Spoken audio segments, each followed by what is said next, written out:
Are live like Bill O'Reilly. We are live, boys and girls. Woot Are you going to woot. use our F-bomb immediately? No. No, you gotta say her that PG-13 F-bomb, man. All right, well, we are live. We are down multiple panelists as per usual. For some reason, Gavin and Jamie never able to join the chat.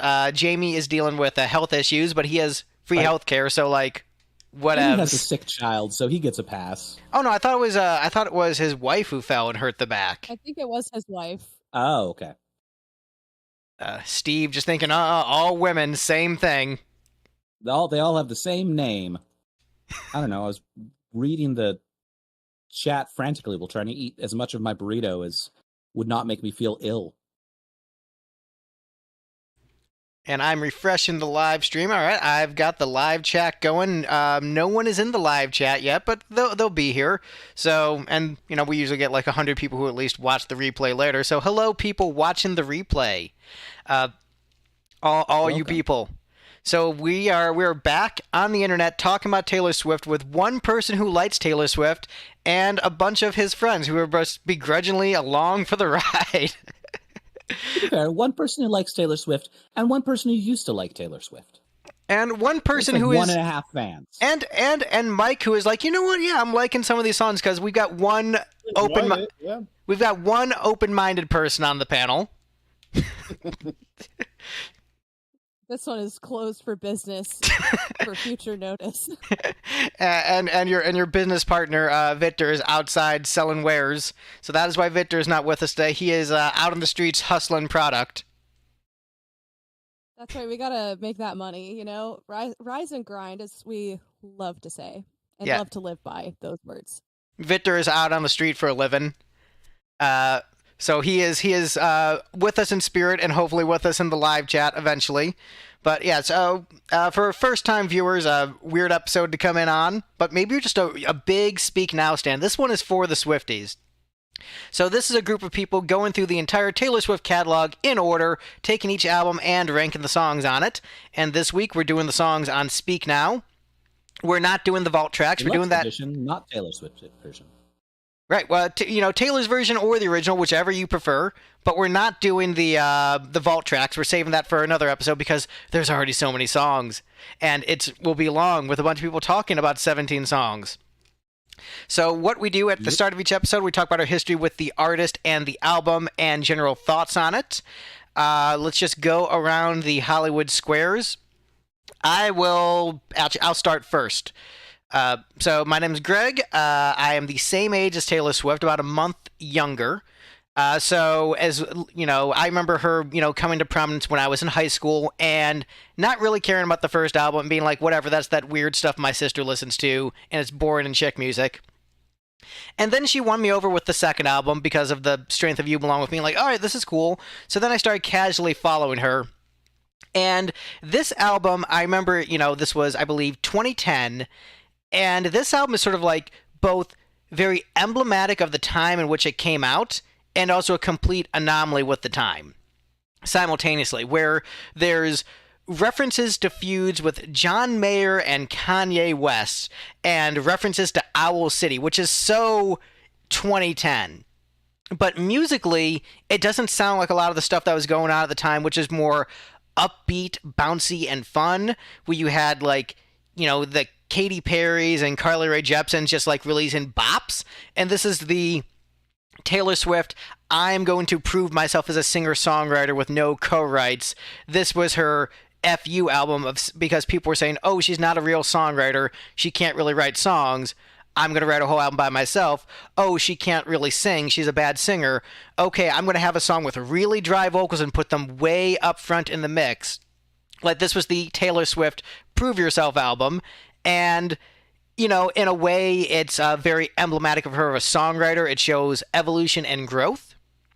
But by that same token, it's also like her first real reactionary album, where it's her responding to things, like responding to the Kanye West incident, responding to breakups in such a way in a very public manner, and begins the trend of her, like Taylor Swift, the celebrity, and the singer-songwriter sort of converging on this record, sometimes for better, sometimes for worse.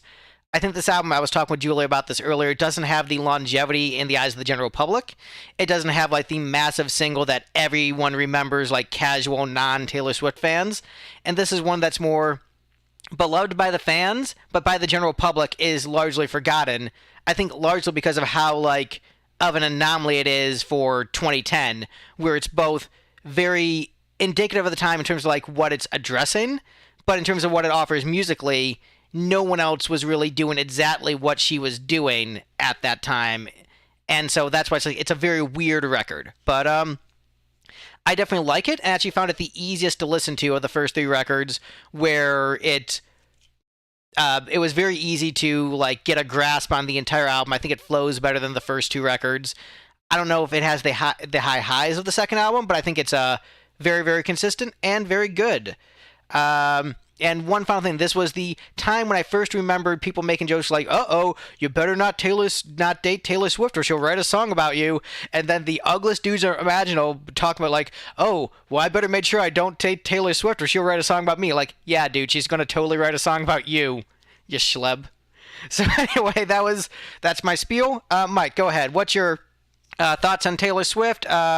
Recollection of this album, if you have any, from the time, and then thoughts on the other side. Yeah, so when this album came out, I definitely already knew of Taylor Swift. You know, she was already really big with You Belong With Me and Love Story. I knew those. I wasn't really aware of this album or the singles that were coming off it. Upon listening to it for this podcast, there are 2 from it where I'm like, oh yeah, I kind of remember hearing this. But like you said, it doesn't have the massive, like, just like nationwide, worldwide singles that just kind of casual people know as well. Like you said, I think it's a very consistent listen. I enjoyed it. It does. You notice it has a different vibe than the first 2. Like it's not like, whoa, this isn't even the same artist, but it definitely has a different vibe. She's growing up a little bit, losing some of that, youthful innocence, moving away from the country. So there's definitely you can see the progression and how it's the same artist, but it definitely felt different. Whereas I feel like the first 2 are a lot closer to each other, and this one definitely moved away a bit. But yeah, I found it to be a very enjoyable listen overall. I had no issues with any song.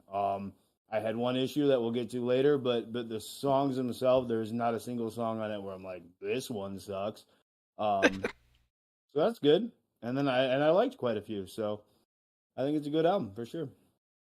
Yeah, I definitely felt she moved in a more like rock band direction, like she was gradually moving that way, and this is sort of, I think, the sort of the peak of that. So I thought you would definitely dig some of the songs quite a bit, which we'll get to later. Steve, you actually in the chat talked about remembering like, oh yeah, the big single from the album where, before I started going full on Swiftie, I didn't remember the big single from the album. I remembered That's weird. That song was ubiquitous. Yeah, I didn't remember it at the time. The song I remembered as big at the time was Dear John, just because of what a savage, demolishing of that man that song was. So Mean was barely a blip on my radar at the time. But what's your thoughts on Taylor Swift, this album, her evolution? Thoughts at the time, thoughts now? Yeah, so for a quick recap, I was a college student just trying to find myself as a punk musician and fan when Taylor Swift's first 2 albums came out, or her first album came out. So I was just completely outside of the target demographic. By the time this album came out, I had discovered extreme metal. I was listening to Sleepytime Gorilla Museum on repeat. So I just had no interest and almost no exposure to this album because the places I was going in public were, not the sort of places that were playing Taylor Swift. The music that I hated that other people were making me listen to were Bon Iver.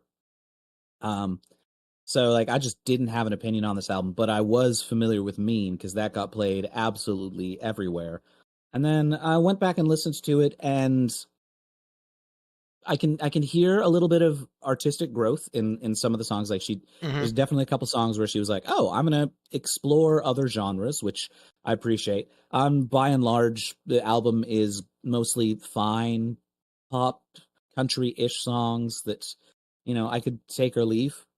I don't think there was anything that I listened to was like, I hate this and would rather gouge my ears out than listen to any more of it. But there's also nothing that I would intentionally listen to myself. And Julia, you were a Swiftie at this point. And I believe you saying this was the last album where you were still fully on board the Swiftie train at the time. The one after this was where you kind of like, I don't know about this. I might have to get off this train. But at this point, you were still on the train. No, I was fully off. Yep. It was actually a clean cut after this. The second I heard "We Are Never Getting Back Together," which I know I'm getting ahead of myself, I stopped listening to her at all. Never even listened to Red until this year. So I was like, not for me. No thanks. Yeah, coming back to this album is really interesting. At this point in my life, I was I want to say either finishing 8th grade or I think I was starting high school. I think I was a freshman. I know, sorry everyone. I'm very sorry. I'm 28.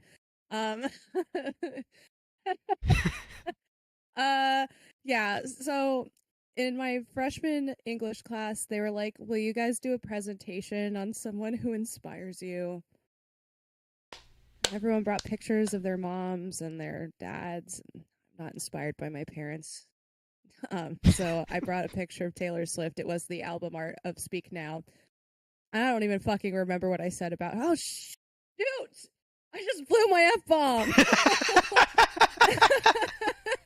Anyway, so I've already used it. And it's PG-13. It's everyone's F-bomb. Yeah, it was all of ours. Sorry, gang. Got ahead of myself. I'm so excited. Yeah, I don't remember what I said. It was just some dumb, generic, like, she doesn't take bullying or something, and that's cool. Stupid. And probably not even true. I don't know. I was also, it's important to note, in a country phase. I had other country albums that were also on rotation at this time. Probably most notably things like Carrie Underwood and Lady A, none of whom I listen to anymore. And I think that was the thing, was I was like, this album kind of came at a funny time where I'm like starting to listen to more of my other stuff that I preferred to the country. I don't know why I started listening to country. I was like, yeah, why am I wasting my time with that when I would rather listen to Blink-182? It's just better for me. So hearing this album is like, Taylor Swift is also getting bored of country. I think she realized that she'd hit the ceiling a little bit of like, she kind of said all she needed to with country music and is like, what else can I do? And I feel like my big takeaway from this album in particular is that it has more energy than Fearless. And it's got a lot of variety, unlike Fearless. Because she's, kind of branching out, which is something I know I've said is like, I feel like she's kind of boring. She kind of just like picks a lane and sticks in it. This album doesn't do that, but the sequencing is like all over the place. I kind of feel like it's jumbled in terms of sound and message. I find it very weird. And then ultimately I was like, yeah, I think I still just like Fearless better. I think I like the highs of Fearless more. But I do appreciate that at least it was like, let's try something a little different, even if it's a bit disorganized. Fair enough. I actually thought the sequencing on the album was much better than the first two, and I thought there was a certain flow that made sense. But, hey, well... Disagree. I think I think that Taylor Swift has often had an issue with sequencing. And that I've heard a lot of fans, that's like one of their main critiques of hers and ours, were like the fans as like a negative that even the Swifties generally agree upon, is that like the flow of songs and albums could be better. That is something I see sort of like consistently as a thing like, hey, we love her, but this is something she should work on. And I think that there are some albums that are better at sequencing than others, and this is, I think, one of the better ones. I think, like, once you get into, like, after you get through track 5, I think the album starts to flow really well for me. But it's getting through those first 5, which is almost like an EP in itself, and then move into the flow of the rest of the album is how I sort of look at Speak Now. But speaking of songs so on like the a album, regular album stapled after an EP with no point. yes. Well, you know, the EP has a point, but the even starting off with the lead single too. Yeah, I mean, look, the EP, I think, like, the first 5 songs feels like a culmination of, like, Taylor Swift up to that point of just, like, this is, like, the Taylor Swift you know and expect. And then afterwards it gets to, like, okay, now we're going to have some fun and do some different things, which is where the album starts to flow better for me. But as far as song, like, we have a pretty clear last place song in the ranking, barely getting double digits in terms of points. So, like, across the board, we're like, this song is the worst song on the album. Or only 2 of us voted as the worst song, but unanimously, as a group, it ends up, like, pretty decisively. So the way this works for first-time viewers of the show, there's 17 songs we're ranking today. Each panelist votes the songs that they like. Their top pick gets 17 points. Their least favorite gets 1 point. And then we add up the points to see where all the songs end up. And getting only 12 points collectively from the panelists here and Victor, who isn't even here, but counting his votes, Innocent lands last place in the ranking as the least best song on Speak Now. Mike, you and I both put this in last place, probably for different reasons. I will let you go first. Yeah, it's for repeat viewers who have become fans of my Taylor Swift assessments. If any such people exist in this world, probably not. There are actually. As you've heard me say multiple times, didn't hate it. It's just kind of one that ended up at the bottom. It didn't really excite me. I either like up-tempo songs or slow songs that particularly hit me, and this wasn't either. No agenda against it. It doesn't infuriate me. One of the least memorable ones to me. When it would come on, when I listened to the album, I go, listen in order at least a couple of times, and then I kind of start working on my ranking, and then I start kind of listening in order of my ranking. Like, is this song really my favorite? Is this one really my second favorite? And I felt pretty okay with it being at the bottom or near the bottom. So that's pretty much all I have to say about that. I'll go next since I also ranked it at the bottom. So I am someone who appreciates melodrama and, like, really over-the-top emotions over, like, trivial, silly subject matter. But this is crossing a boundary where even Greg finds this to be kind of dumb, and how overwrought this song is based upon what the song is about, which is Kanye West was just, like, kind of a dick and interrupted me, and then Kanye felt really bad about it, and we all had to treat him with kid gloves and say, oh, no, you're still a genius, you're still a nice person, it was just a mistake. Like, no, dude, you were an asshole, deal with it, be a grown-ass man, move on. Like, that's what it is, but everyone was treating Kanye with kid gloves about it, and, like, trying to be tender and nice to him because they respected his artistry, but, like, no, like, you can like someone's records and still think they're an asshole. Like, I like Gene Simmons' music, but, like, I think the dude's an asshole, and I think that's, like, a pretty unanimously held opinion. So I thought it was way too charitable to Kanye, and way too nice of a song, and introspective and sweet, given that just, like, the dude was just, like, kind of an asshole, and, like, did not deserve the sincerity put into the song. And so I actually think it actually is a good song, and I think the theme about, like, self-forgiveness is important, but then when I think, oh yeah, it's because Kanye just, like, interrupted your speech and was being kind of an asshole, it's like, it is too weighty given, like, what the song is actually about. And so every time I think of that, it's just like, it ruins the song for me knowing the context. Outside of the context, it's actually great. It's actually, I think, a good song. But knowing it's about that just makes it very, very silly for me personally, and makes me hard to take it seriously. Julia, I see you smirking. More than Steve, who is also smirking, but I'll let you go next. I won the Smirk Championship. Well, here's an interesting thought, Greg, because I hate the song for the exact same reason. Like, I feel like it's really weird, and I also just kind of think like you already won by how you handled the original situation. I honestly don't think you really, I mean, not that I'll tell her like you don't need to write, she doesn't need to write songs about anything. Um so if she felt called to write a song about it, but I was like, I feel like it was already pretty like wrapped up. We could just leave this be. So what's interesting is that I read some articles that I was looking up the song. People were criticizing her for not being more forgiving to Kanye in the press after the incident. And so I think she might have felt pressured to write the song because, like, why aren't you being more charitable to Kanye? And everyone, it feels like I'm in a weird parallel universe where, like, everyone is criticizing Taylor for how she handles the Kanye situation over the course of her life. And everything she does, she handles with, like, the maximum amount of grace you should handle someone like that, and even more so. I just think it would have been baller if she just, like, let it sit.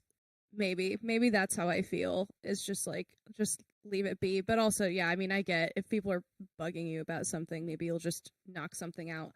But I have a thought. I don't think this song is about Kanye West. I think it's about John Mayer, and I think that she just said it's about Kanye West because I think she threw in some like lyric changes to be like, yeah, sure, because there are things in there that sound much more tied to John Mayer and make a lot more sense as a John Mayer song than they do as a Kanye West song. Yeah, I'm actually going to back up Julia's theory on this just because I didn't know this was supposedly about Kanye West. And then Greg, when you were saying that, I'm like, is he sure about that? This seems way too deep and serious. Like, so then I started reading the lyrics just now, and I'm like, this was about the Kanye West thing? Like, so it's yeah, very I don't know. odd. I would not be surprised if Julia's theory holds some water or something else, some other mix of things in there. And then she's like, yeah, it was about Kanye. Like, that's deep for that whole Kanye thing. To me, that's what I think, and that's why I like bumped it up a little bit higher than the bottom. I feel like that all of the songs I have on the bottom are ones that I think are kind of just like corny and stupid. And I just don't like them, but I was like, this one, if I interpret it as a John Mayer song, I feel like is less corny. But if I assume the song is actually about Kanye West, it would go straight to the bottom for me because I just find it very weird. And yeah, just like it's too much. I don't get it. I don't have a source, but I seem to remember, like, in interviews, Kanye talking about, like, the importance of innocence and how he still felt like he was an innocent despite the hardships or, trials and tribulations he had gone through, aka just, like, being a jerk to people. So I wonder, like, if that was where the lyrical inspiration came from, because I do seem to remember that at interviews around that time, but I can't, like, pinpoint it exactly. So, but I like it better, and I wish I could take the John Mayer interpretation, but I really think this was her really doing, like, the most delicate of kid gloves for Kanye, and just being like, no, sweetie, you're totally not a jerk, while probably secretly thinking, like, this man-child. And also, like, I'm sorry, but I get that she's, like, a younger artist, and also, again, she did nothing wrong in that situation. She did everything right. So, like, I don't want to be another person criticizing Taylor, but, like, just, like, it's Kanye West. He has a reputation for saying shit that sucks. Like, even at this point, I feel like he had said plenty of things that suck. Like, just ignore him. Like, it's way cooler to not cave to everyone saying, like, you have to do this, but also,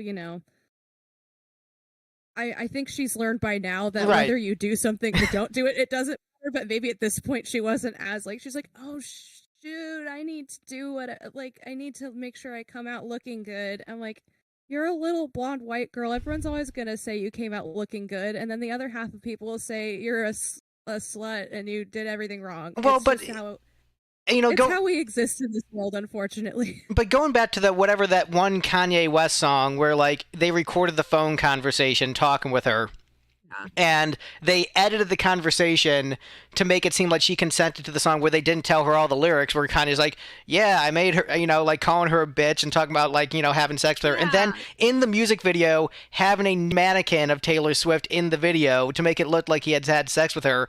And then when she came out after that, I'm just like, what planet are we living on where she is the bad guy for like having to take a phone call from this food, like, yeah, I'm going to write a song about how I want to have sex with you, and then be like, okay, like I don't understand. And then yeah, so I think she handled that situation the best she could. I think she's a people pleaser, because when she does like interviews with radio stations, she bakes them cookies. And I remember like watching a clip of like this interviewer like giving her shit about the cookies and saying like, oh, these look gross, they're probably not very good. And she looks heartbroken because she's like, I baked you cookies and you're making fun of the cookies I made. And she just looks like she's about to cry. And I'm like, if I'm a radio DJ and the person bakes me cookies, I'm not going to be an asshole about it. So I think she just like is genuinely trying to make everybody happy, which is like you can't do when you're an artist on that level. I think she's like hadn't realized that yet. And like, okay, well, I will try to be friends with Kanye because that's what you do, right? Because blonde Christian white girl trying to get everybody to like them. So that's what I see the situation as. Just to clarify, was she baking cookies for DJs in like 2007 when she was trying to break it, or was this like 2 years ago? Like recently, she will like bake cookies for very DJ. Recently, she still bakes cookies for. Yeah, that's just hilarious. Like if I was a billionaire, like famous person, I probably wouldn't show up with like homemade cookies. That's cool. Good on her. It's just like. Apparently she does that a lot. She'll like bake goods and then bring them out when she goes to like events. Yeah. So like if there's like a house party, she will like bake homemade treats and just bring them because she's just like a person who likes doing that. So you're saying we do need to get her on this podcast so we can have cookies? I mean, that would be great. Look, Taylor, I like you. I've stood up for you on all these podcasts. Give me cookies at least. And Mike, he deserves them. Steve's been mean. Maybe you could win me over with cookies. You never know. Looks like we lost Julia. Did, yes, your computer died. She is grimacing, and she needs Victor to sign her back in. All right, well, we will move on to Steve while Julia is getting back in. So, Steve, what are your thoughts on Innocent and, Kanye West? I feel like your stance on Kanye is that she's a better artist than Taylor, so you're on his side. Not depends on which era of Kanye we're talking about. The one that says I love. Actually, I'm not even going to say because I'll get demonetized if I talk about his praising of the Third Reich. Yeah. No, so around 2007, Kanye was still when he was, creating great albums and was being an abrasive public personality. But storming a stage at an award show, who cares? Yeah, it was a rude thing to do. And there are far worse things to do. That one's not a big deal. The doctoring a phone call to make it seem like she gave consent to be, sexualized in his song, that's weird. That's out there. That's pretty not bad. Cool, but yeah, that's pretty egregious. But just storming the stage and shooting your mouth off at an award show, whatever. Honestly, that should happen more often because these things are boring. Anyway, but I was not thinking about Kanye when I ranked this song because I didn't know that was who this was ostensibly about. I was thinking about the work more or less by itself in a vacuum. And this song was sequenced immediately after Better Than Revenge. And they both have a very similar feel of they both seem like they are talking to somebody who is involved in a relatively petty disagreement. But Better Than Revenge is all like, oh yeah, that person is the worst and I hope terrible things happen to them. And Innocent is like, no, you're not as bad as you think, as people are saying you are, and you deserve good things. It's the same person, just two different people talking about the same person. But I feel like Taylor Swift with her main character syndrome doesn't really have the self-awareness to do that on purpose. I I think I respect that take to a degree, but the fact that they're sequenced right after each other, I think there is some awareness of that.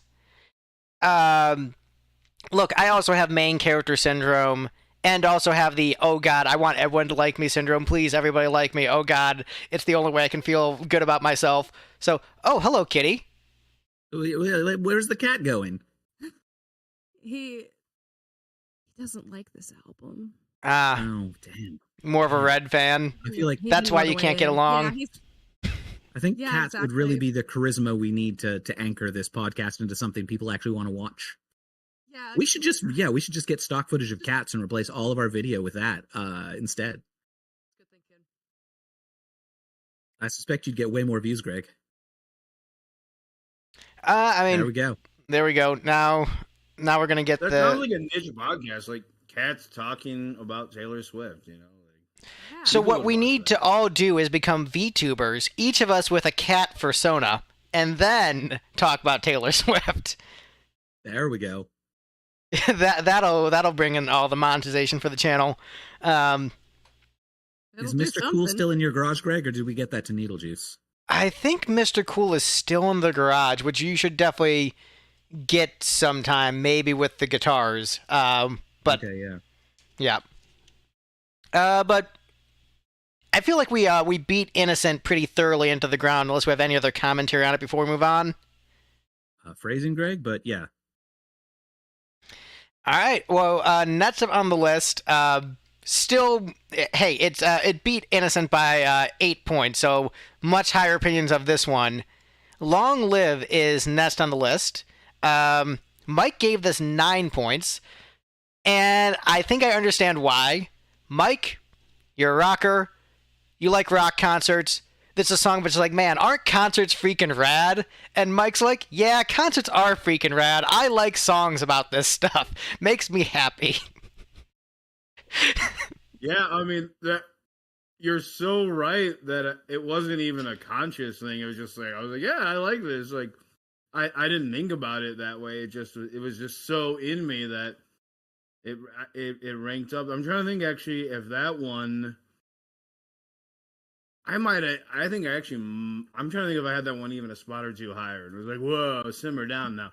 But yeah, I like it. And if I'm not mistaken, doesn't that one close like the main non-bonus track version of the album? Yes. Yeah, it does. Yeah, I think so. So yeah, because I had pulled up just like the non-deluxe version on Spotify, and so that was like the one that I got used to as the closer for the first few listens, and I'm like, yeah, it's a good closing track. She knows what she's doing here.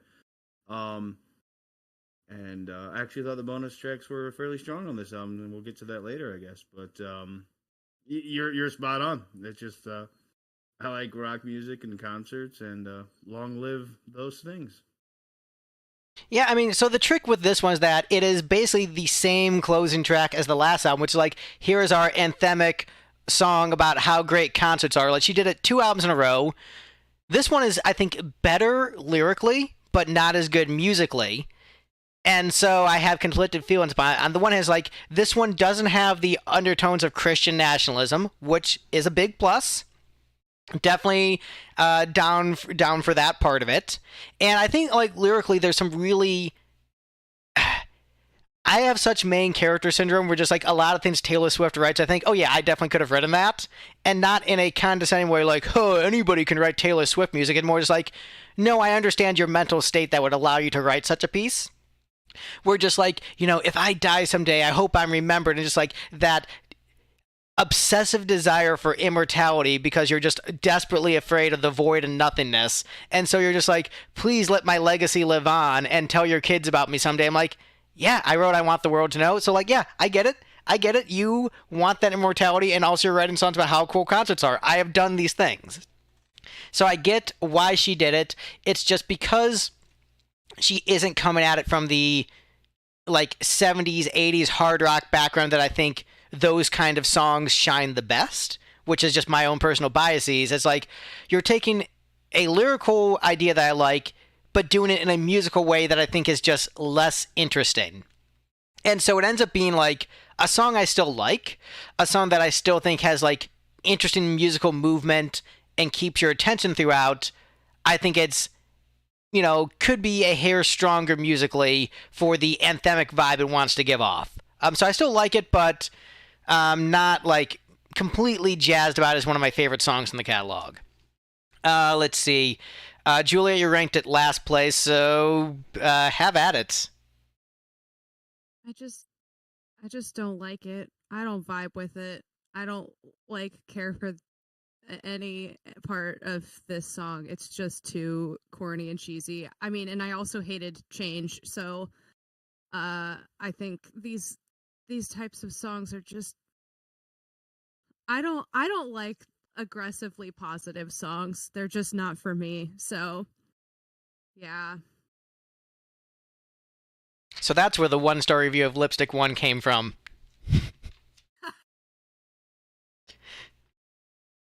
Steve, you gave this 5 points, so I actually have no idea what your opinion on this song is. Even though I read your notes, I already forgot.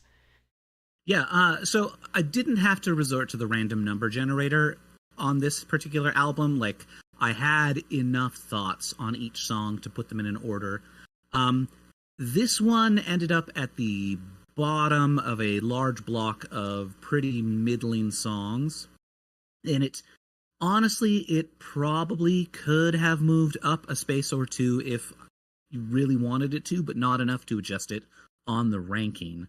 Mostly because my major interpretation of the song was, again, based on just listening to the song and not so much reading up about it. So I was listening to the song and just getting really, really thrown off by her singing these lyrics that I presume are to an ex-boyfriend, talking about how she really hopes that one day when he has kids with another woman, that he'll tell those kids about her and the great times they had. I'm like, bro, that's weird and not appropriate. Don't expect your exes to do that. Wait, how did you interpret this as being about a relationship when it's clearly about concerts? Because it's a Taylor Swift song. But they're talking about lights and crowds and music playing. Yeah. Lots of love songs take place at concerts because that's where musicians tend to be in love. But it's clearly about a fan, and it's about the fan relationship with the artist. This is obvious. This is like, yeah, Greg, I'm gonna have to shit on you on this one because could I use that one? If you we're already in. Go ahead. I'm gonna side with Steve on this one because one of my cousin's newer songs is called "I Love It When You Get Loud," and it's kind of a play on: is this about my relationship with the audience, or is this between me and a woman? So it's kind of a little bit of back and forth, a little bit of, maybe both, keeps you guessing or whatever. So I get where Steve's coming from. But you can do a song. With the magic we made, bring on all the pretenders. One day we'll be remembered. That could be either about a relationship or about a concert. No, because no one's going to remember like your random relationship. Actually, no, Swifties will because they have a Wikipedia page. People will remember her random relationship. I don't know. She forces you to remember. She forces you to remember. Write a song about it. She's in and wants you to. But I feel like that's a real stretch. Like, I feel like the song that Mike is referencing is like explicitly like the double entendres about like, is this a relationship or is this a concert? Versus this is so clear about like the band and stuff. They're talking about like, a band of thieves and stuff. Like, that is the traveling musician she is with. So like, maybe like if you want to say this is a song about like a poly relationship, then sure, I'll accept that. But otherwise, no, I'm gonna call you out as just.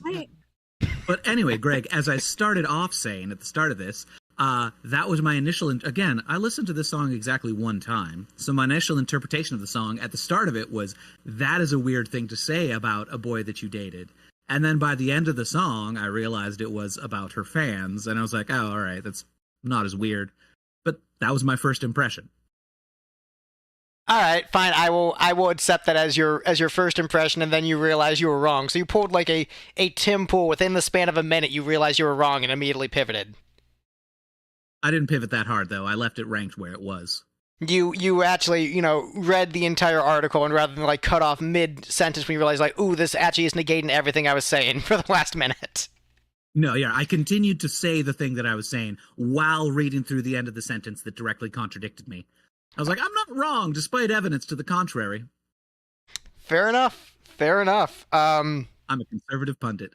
To be fair, that's every pundit. And no, in fairness, like Tim Pool is like aggressively bad at being a conservative pundit because like he'll read the articles that are negating what he says, and then as soon as he realizes it, stops, and it's very embarrassing. Versus like the other conservative pundits at least know not to read the article.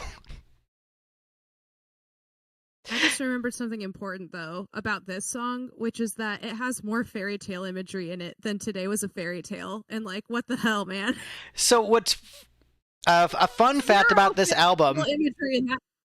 Taylor originally wanted to call the album Enchanted, and I guess her management team told her, no, you have to stop with this princess bullshit. You're getting too old. Like, call it something else. You can't just do, like, fairies and princesses and Disney movies forever. Pick something else. And that's how it became Speak Now. Damn. And here we are in the age of Disney adults and people reading A Court of Thorns and Roses. It never ends. You can do fairy tale imagery forever. I mean, I'm looking at my stack of Frozen novels on my shelf, so shut up. Yeah, I didn't really remember the songs much from this album back in the day, but like I do remember seeing that album cover, and that like just her image had like sort of a, I don't know, you could almost maybe make a comparison to like a modern Stevie Nicks a little bit. It kind of have a little bit of that. Am I a good witch? Am I a bad witch? Is this a Disney movie? Is this a Frozen character? I don't know, I got that vibe. So when you say she originally wanted to call it Enchanted or whatever, that does not surprise me. Stevie Nicks, but with more Disney princess and fewer racial slurs casually applied to herself. Stevie Nicks or something, yeah. In fairness to Stevie Nicks, it was the 70s when it was like less known that was a slur and just like a cool exotic word. Like people have realized that now, but like as recently as like you know what the 20-aughts, people didn't know it was as bad of a slur as it was, just through cultural context. Americans didn't know. Didn't know Europeans were like, I am proud to use that slur. Yes. Right. Back in the 70s in America, that word just meant someone who wears a shawl.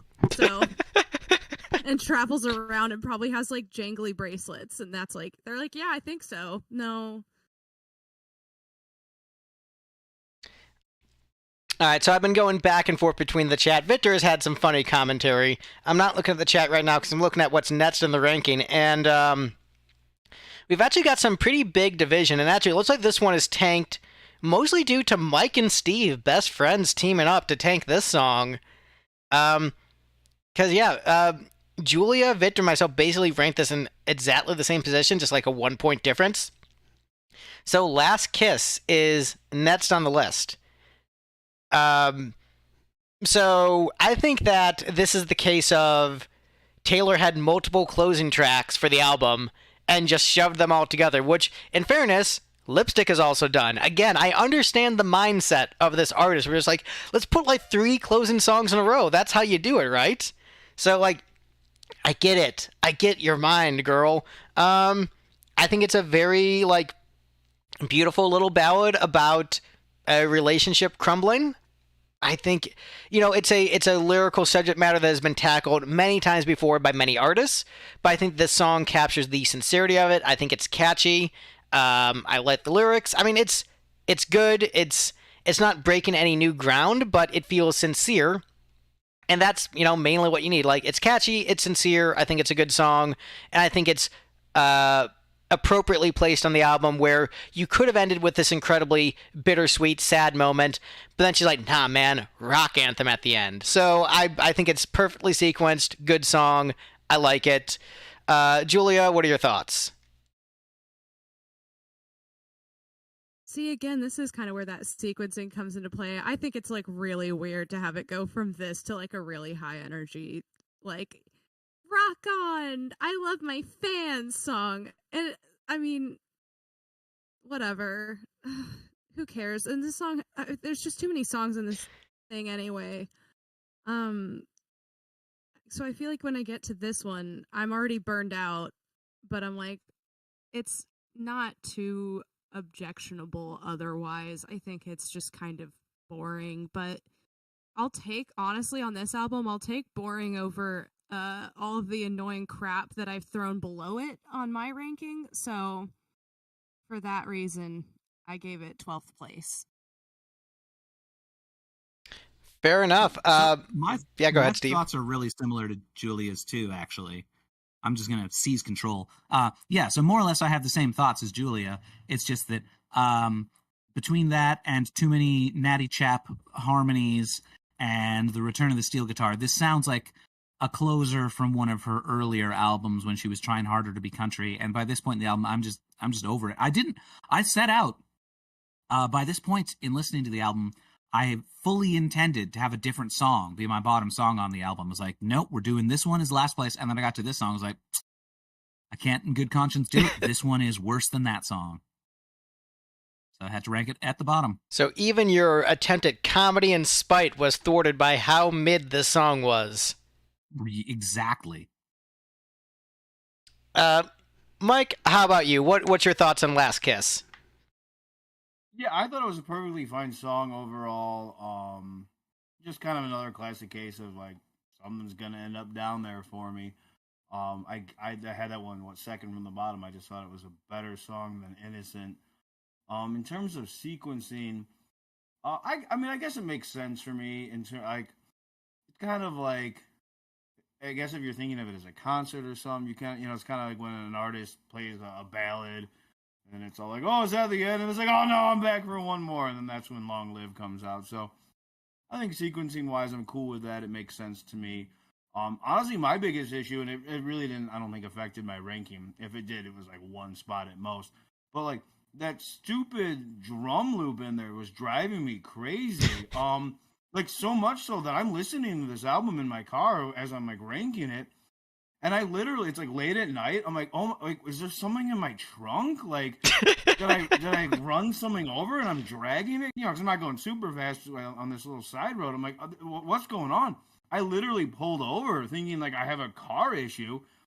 And I'm like, no, that's a stupid drum loop on some weird beat. I did not like that at all. It wasn't, I don't think it was the kind of song that called for a weird drum loop. I don't think it added to any aspect of the song. I don't think it made it deeper or more interesting or more hip or more edgy. Like, you guys know what I'm talking about? There's this like stupid extra drum loop in there. I actually like the loop. I think it gives it an interesting rhythm, like a rhythmic pattern. I'll give you, at most I can give you is like, it's different. It creates a very different vibe. Like, so that I found it very jarring. It never, I don't know.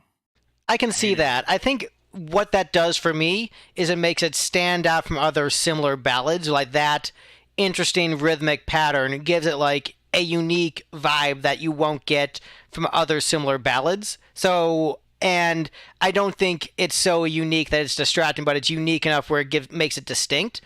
However, I can see your perspective where it is so distinct that it throws you off and it is less appealing. So like I get both sides to it. Very fine opinions on both sides. Like I'll try to give I'll try to give a little sprinkle of points for trying something or originality or whatever. But for me it detracted from the song. I think again not enough to where I'm like, oh, this ruined its ranking. But I would definitely. I'm hoping, and I just now thought of this, so I don't really think so. But I'm hoping on Taylor's version that is stripped away. No, it's still there. It's still there. Damn you. Although this is one of the ones where, as we'll get into the Taylor's version, vault tracks next episode, I think it is perhaps the best collection of vault tracks of the Taylor's versions. Possibly. I'll have to revisit the red ones, but I think this might be the best collection of vault tracks. But I think as far as the album itself, I vastly prefer the original version to the Taylor's version. Versus the other ones were a bit more close. But next up on the list is a song I gave 14 points to. And basically everyone other than Mike was like, this song sucks, Greg is wrong. So we got some big Greg energy from this next song. Never Grow Up is next on the list. One of my highest ranked songs on the album. I love this one. I think it's great. I love the lyrics. I love the melody. I love the sentimentality of it. It very much is white kid from the burbs reminiscing about their upper middle class life and how it's kind of scary in the big city, but I'll be okay. And oh, I love my mom. And it's like, look, I get like the degree of cynicism one can look at a piece like that, but I think there's like such sincerity in it. And, I look at, I often listen to the song like when I'm working. I'm looking at my cat. I'm thinking, oh, kitty, never grow up. Spend eternity with me because I love you, my kitty. I want my kitty to never grow up. And I think, none of us here have, I have a stepson, but none of us here have kids. And so I think we don't relate to the perspective of the parent and not wanting the child to grow up. But for me, I can relate to the sentimentality of the piece. It works for me. But also, I'm a sucker for this kind of song. I don't know. I like it. And I know you guys are about to tear it apart, and it's going to make me sad. But I like the song, damn it. I like it. Whoever wants... I'm not going to tear it apart. I'm with you. I'm looking at my ranking. It was my highest, I think my highest ranked. No, you're the only one who's with me, Mike. It's you and me against the world. It was a nice song. I even had it in my notes that to me it was kind of like a sad, bittersweet companion to The Best Day. Yes, absolutely. It kind of brought back that vibe for me, but like a little more like, kind of looking back from an adult perspective as opposed to The Best Day is like, I'm 5 and this was awesome. And I liked The Best Day, so I don't say that insultingly. No, I thought this was a very nice song. And again, it's just when you get an album with a bunch of ballads, eventually I'm going to kind of start ranking some of them lower if they don't move me as much. And this is one that did speak to me. So I'm with you on that one, Greg. I'm a sucker for just a nice, sappy, little pleasant song, whether it's a little cheerful or a little sad, but kind of not so sad that it's just obnoxious, which for me this wasn't. Maybe for our haters, Steve and Julia, it is. But I thought it was just right. Julia looked exasperated when you were talking there, Mike, so I'm intrigued to hear her thoughts. I saw that too, yeah. I don't know. Look, we get you both don't like your moms. I'll send this to your mom later, Steve. Oh, it's my mom's birthday. I need to wish her happy birthday. You don't like your mom. You'd rather talk about Taylor Swift than chat with her on her birthday.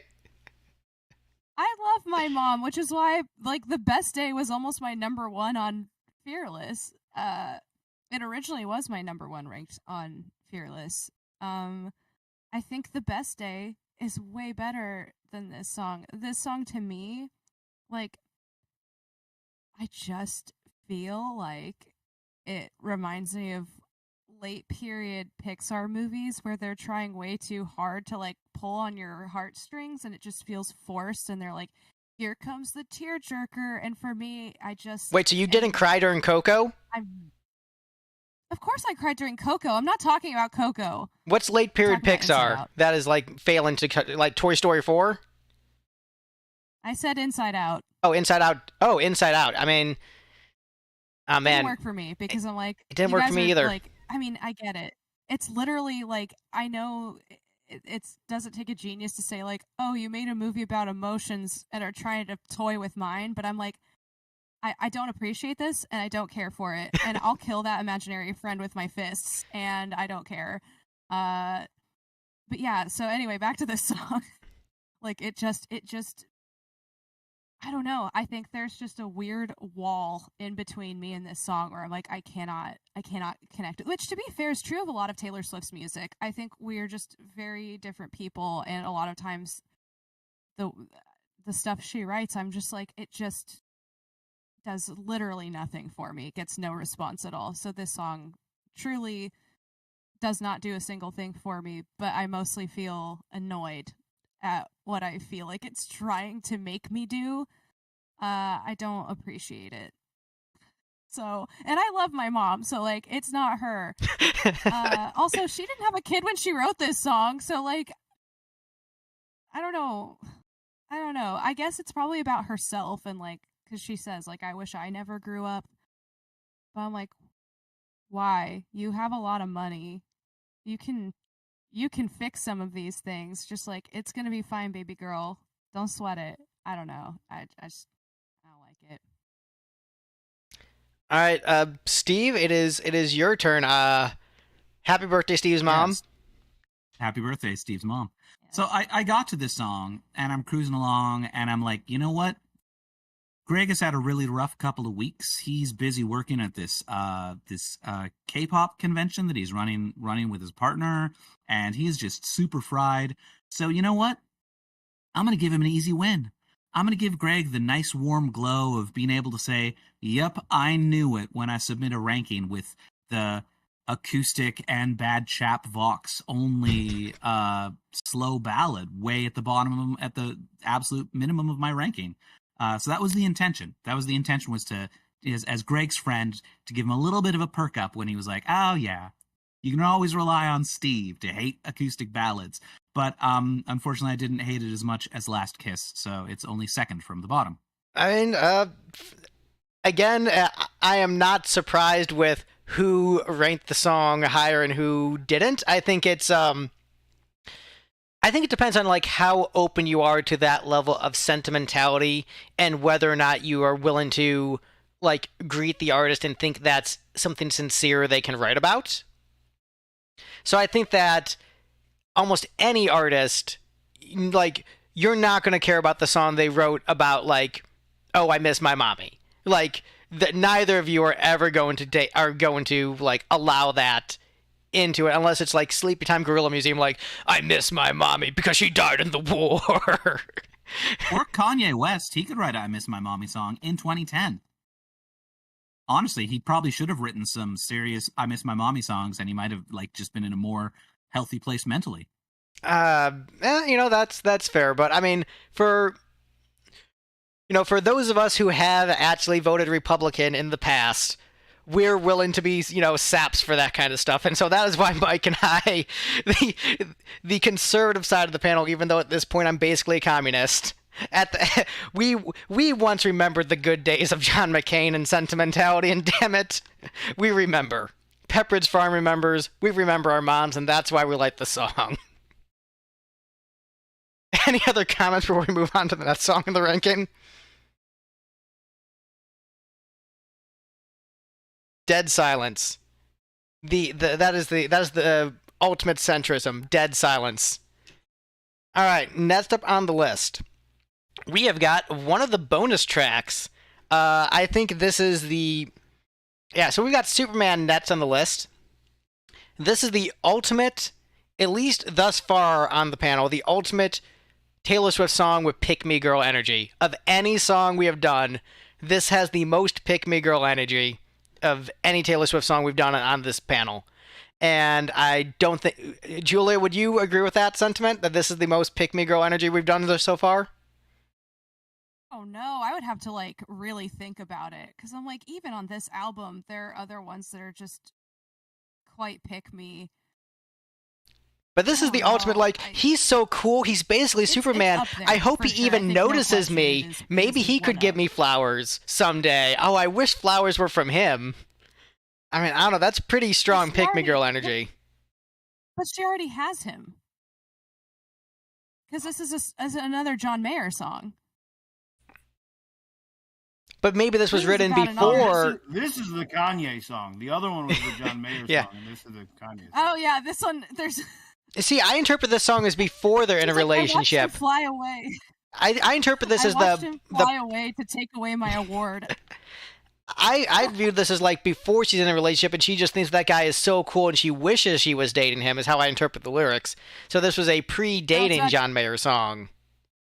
John Mayer touring. John Mayer touring? I know more of this than you. Because you're the bigger Swiftie. John Mayer on the road, man. Like, she's like, oh, because she literally says, like, oh, John Mayer, please don't flirt with other girls while you're gone, because she knows he's going to go do that. He's going to go bang other chicks while he's gone. Yeah, like, not even just flirt. Please don't. Please send me flowers and cards instead. Like, oh. Fuck John Mayer. Damn it, I used another F-bomb. I mean, whatever, we've already... Almost deserved. Julia will not be asked back to the panel. No, Julia will be asked back. I'm our heel, man. I gotta be here. Yeah. Every great podcast needs a villain. I'm happy to fill that role, and I won't back down. I mean, yeah, this song just sucks on every level. I think melodically, it's awful. The sound is terrible. Any Superman imagery is I just reject it. I can't do it. I hate. I don't want to hear about any superheroes, but I especially don't want to hear about Superman. I just I hate Superman. I hate everything he stands for. Julie hates truth, justice, and the American way. American way, legitimately, is pretty awful. I'm like, I don't know. I think I hear this song and I go, oh, bless her heart. Geez. I think I might have ranked this one the highest. I'm looking at the live chat now and monitoring that, so I don't remember if I did. But so I like the song. I think Superman's generally Mike ranked it one above you. Yeah. All right. So Mike ranked it one above me. I think Superman is generally a boring character. I think you can write him interesting, but I think more often than not he is written in a boring way and just is a very just not compelling character. I think Captain America is basically the same concept for a character but done in a more interesting way, which is weird for a number of reasons, which I'm not going to get into now. The song itself, it's fine. I think it's catchy enough. It does have really strong Pick Me Girl energy where it actually makes it a little bit sad to listen to because of how strong the Pick Me Girl energy is, where I do like it, but it comes off as one of the most desperate songs on the album, which is just it just makes it feel really unfortunate and knows she'll be taken advantage of in said relationship. And the other thing is, this is a rare case of me pulling a Steve where I'm thinking of another song with the same title that's better. The Kinks song Dead by Our Lady Peace? No, the Kinks song Superman is really, really awesome. Just a really, really cool song with just it's the Kinks. It's got that sick riffs and just the song. It's right. It's the Kinks sick riffs versus Pick Me Girl and making me kind of sad and aw. I want the sick riffs and not feeling kind of sad for you, Taylor Swift. I still think it's a good song, but it doesn't have sick riffs like the Kinks, so I don't know. That's my thoughts on it. Mike? R.E.M. also covered a song called Superman in their album Life Search Pageant. Oh, yes. That song is way better than this one, so maybe that's part of... I actually like this one better, but also I think this one's catchier, but also makes me feel bad. Boo, Greg. It's just that you're wrong. It's okay. It's okay to be wrong sometimes. I mean, I still would rank the Kinks song as the best because it has the best riffs. Rock and roll. Life's rich and pregnant. Mike, how about you? You like the Kinks, and I assume you like Truth, Justice, and the American Way? I mean, it's funny to find out that I have huge Pick Me Girl energy. Because I ranked the song pretty high. I guess it's not really surprising to find out that I'm desperate. So, okay, I guess that's why it resonated with me. Yeah, I liked it. So Julie was like, I don't like the melody. I'm like, oh, I like the melody. She's like, I don't like how it sounds. I'm like, I liked how it sounded. I will agree, though, when she got to the Superman thing, the Superman, I mean, I'm fine with Superman as a character. I would side with Batman, but it is a overdone cliche in music and things like that. I was actually just hanging out with my dad a couple nights ago, and there was some Five for Fighting song on, and they had the music video, so it says Five for Fighting. My dad's like, Five for Fighting? Didn't they do a Superman song?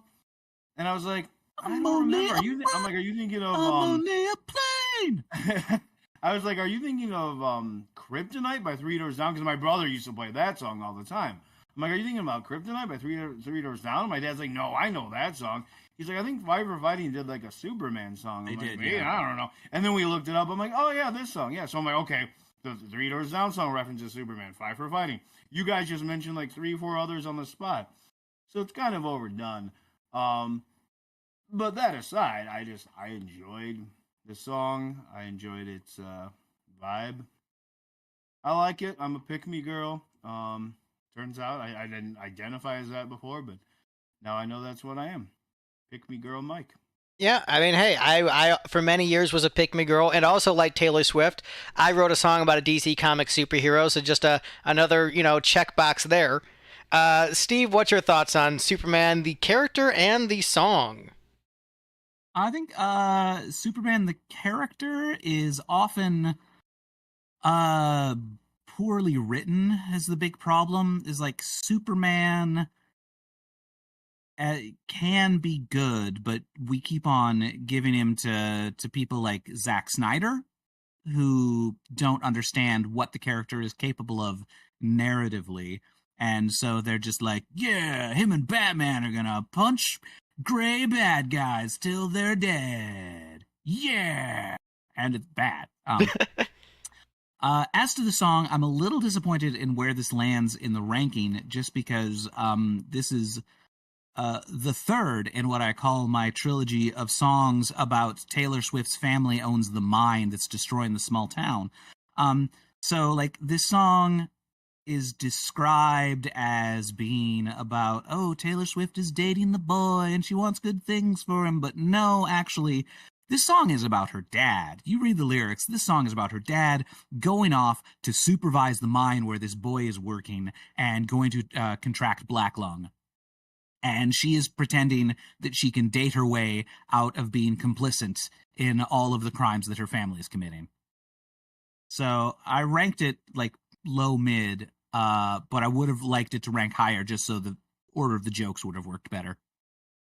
So your notes when I read that, I had a whirlwind of emotions. As someone who's like intensely pro-labor, I'm just like, oh man, I vibe with this. But on the other hand, Taylor Swift is actually well known for treating her workers very well and paying them way above the average for people in the industry. But by that same token, is she just doing that so they avoid forming a union? But then also, isn't the point of the union so that you get better pay and benefits? And if she's doing that anyway, like, isn't that the entire point? So, mixed feelings.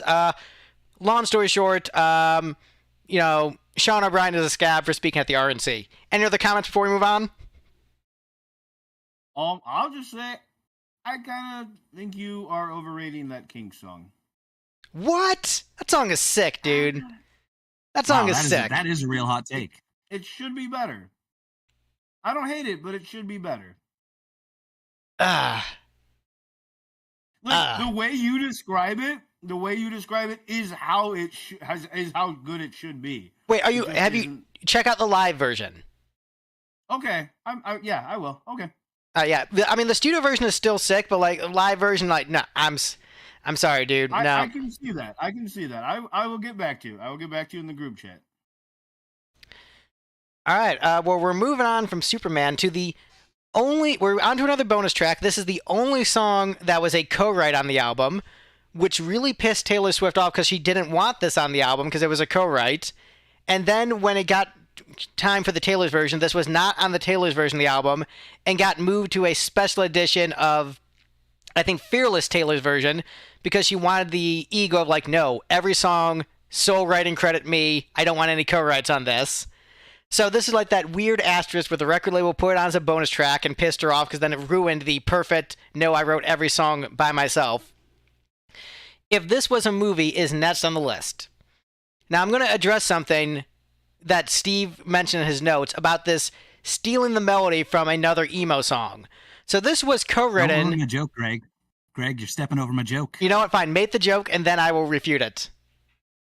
All right. Julia, you might need to do the counter harmonies for this one. So my favorite part of this song is where it goes, we lie together, just not too close.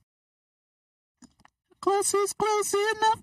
It is the exact same melody on the pre-chorus. This is... Gotta do the hand thing. This is amazing. Got the whole emo setup. I do think she was going through an emo phase when she wrote this album.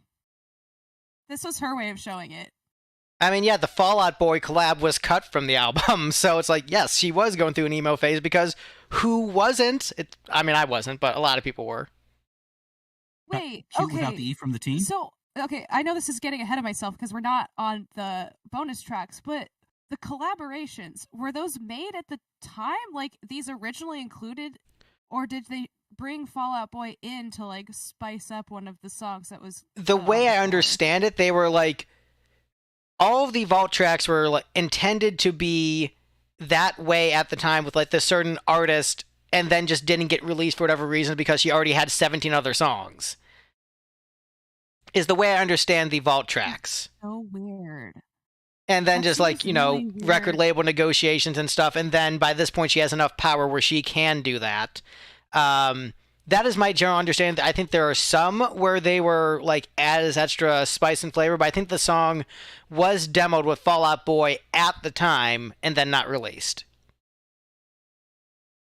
That's very strange to me. I don't understand. So did Fall Out Boy help write it? No, she Or wrote is it it and then full had them appear on solo the write? track, and then just Okay. it might have been too musically different from what she was doing, and the record label would be like, no, this is too emo. You still need to be like kind of country on all the songs. So it might have been a step too far for the label at the time. So I'm not sure the exact reason why it was left up, but we'll get to that when we get to that. My point about this one is that I do concede that like small vocal phrase is definitely the same thing. But also I think I'm not going to blame Taylor Swift. I'm going to blame the dude from Boys Like Girls as writing that melody. Because, like, oh, weird. Like, what? You're saying people in the same genre of music are just, like, ripping off each other constantly? No way. Like, that is very much... I'm going to blame that on Martin Johnson's collaboration to the song. I don't think that Boys Like Girls were the most creative writers in the emo genre. So them cribbing another more successful artist is not surprising to me.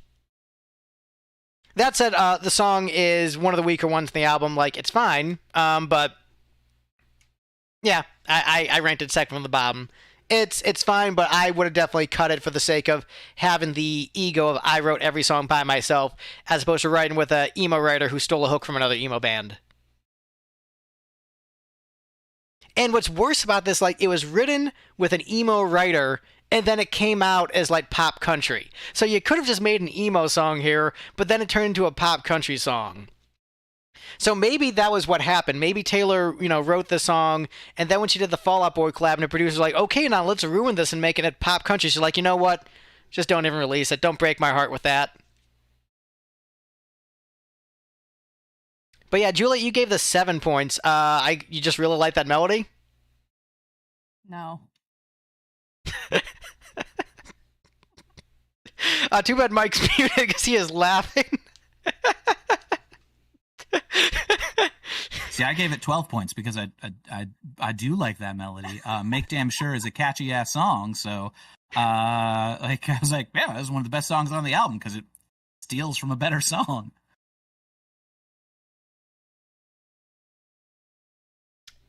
All right, Mike, when you're ready to speak, speak now. Yeah, Julia just killed me. No, that was great. No. And then I'm like, okay, she's going to have more to say about it. Oh, that's awesome. Yeah, I don't have a whole lot to say about it either. It was fine. I have it ranked fairly low. I think it was in my bottom 5. It was number 5, the highest of my bottom 5. Only little thing I guess that comes to mind about it, it's funny to see, just the different types of music we listen to and what things we notice, because you guys are noticing emo connections. And for me, the intro is kind of reminiscent of I Can't Hold Back by Survivor, which is a band I like a lot. Yes, I do hear that. I think the reason I made the emo connection is because, like, the co-writer I know, and I know he's in an emo band, so that's why I jumped there. Sure, yeah. My mind just goes somewhere else, yeah. But it's a fine song. I probably agree. I mean, I'm torn because I kind of agree with you that since it's not one of the stronger songs on the album anyway, it would have been kind of cool to really go with the pure, like, I wrote this whole album motif. But then there's that other part of me where I'm like, release every song and we'll be the judge of it, because I think I've said in the past, like a lot of times when I hear songs that didn't make albums, I'm like, that's better than like half the songs you thought should make the album. So a lot of times I don't think artists or producers or labels or A&R guys or whatever necessarily have the best judgment anyway. I mean, clearly better judgment than me if they're millionaires and billionaires, I guess. But whatever. No, that's As a that. fan, I think if Elon Musk has proven anything, is that just because someone has more money than you does not mean it's because of meritocracy. It's because their dad owned an emerald mine and they invested in PayPal at the right time. Also, I think there's a correlation with the more money you have, the worse your taste gets. There's like an inverse relationship there. Because have you ever looked at like rich people's houses? They're hideous. Have you looked at Jim Or Steinman's Cyberpunk. house though? He was rich and his house was freaking sick. He was built different though, so like that tracks. Rest in peace, King. We love you. Rip to the king. Also, I forgot, but Victor misheard the lyrics of this song and thought that she was saying "Come back to me, Eli," which I can also hear. I can hear that. I Yeah. think that's what I originally heard as well. I love that because Victor, who's unfortunately not with us. I mean, he's not dead. He's Rip. not here right now. Rip But, Victor. I'm big because his thing is like whenever there's a song about a guy, that guy is like singing on the song. So I'm just picturing some guy named Eli singing on the song. Yeah. Yeah, well, I've got a few of those that I remember that are lined up for later for the guys doing the backup vocals. Well, I'm very grateful for that. Steve, can I have you be in charge of monitoring the chat in case we get any jokes from Victor?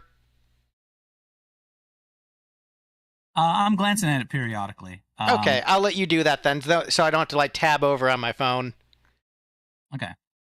He says he supports Taylor stealing other genres, and he also gave this 10 points. So Victor's got some taste here. There, certainly some kind of taste. So next up on the list is one of the few songs I remember from the era when this album came out. Considered to be one of Taylor's best songs by a lot of people, and then just ranked kind of in the middle by us savages. So, Dear John is next on the list. A legendary song in the catalog amongst fans, considered to be like one of the great track fives, arguably the first great track five, and all of us were just like, yeah, it's fine. Julia, you look like you're chomping at the bit. I am, because I'm confused. Like, what about this is so great? Like, it's not a bad song, but it's not like I'm like, holy shit. Is it just because it's like, oh, John Mayer, you rat? Is that why I'm supposed to be like, go off, girl? Yeah, get him. Because, like, I feel that way, but I also, I don't feel that way at the same time. From what I've heard, It's there's not a like there's a it's few not different something. things with this song as why people love it so much. One is the like, oh, John Mayer, that rat, and this like kind of killed his career, which is like kind of cool that she was able to do that. Stallion. Yeah. Didn't he kill his own career by going on Playboy magazine and saying he has a David Duke dick and that's why he doesn't date black women? 'Cause I mean, think no, that like also- he helped. He certainly helped kill his career. And I helped. He did say these things. He did. John Mayer did a lot of things to ruin his career. It's weird that like my libertarian friends all thought he was really cool. Weird coincidence. Also, it didn't kill his career. His career is fine. I mean, it made He's it. had plenty of hit radio singles after this, and doesn't he play with like the Grateful Dead or something now? Like he's fine. Playing with the Grateful Dead isn't necessarily like playing with the Grateful Dead in They're not the 2024. worst band of all time, but No, but I'm saying like that's not necessarily also- saying like you're doing super well if you're playing with the Grateful Dead in 2024 minus Jerry Garcia. That means like Yeah, which you're a version touring of the hired Grateful gun. Dead? There's does like it even 4 matter? They're variants. But they're playing like the Las Vegas Sphere. I'm saying like I don't think anything bad has happened to him career-wise. Well, I or think he's become personally. less I don't think that relevant. people- Like no one cares about John Mayer anymore. Like I can't remember any major hits of his in the last decade, which might be because I'm not paying as much attention. But like yeah, he's had plenty. He did a uh, solo tour last year. all Oh, yeah, right, he's well, touring with Dead and Company. maybe it's just because I have missed it, but I've just known him as being like I view him largely the same way I view Katy Perry, where he had his heyday. He is still technically in the public consciousness, but I think Katy Perry has a larger cultural footprint in modern times than John Mayer does, where they were like huge in that era and then are, I would compare it to like, how Kiss were still around in the 80s, but like not as many people cared. Like Mike cared, but like most people just like didn't. That's where I view John Mayer. Like, yeah, technically there's hits, but like the heyday is gone. I cared, and yet I technically didn't care because I wasn't aware of Kiss in the 80s.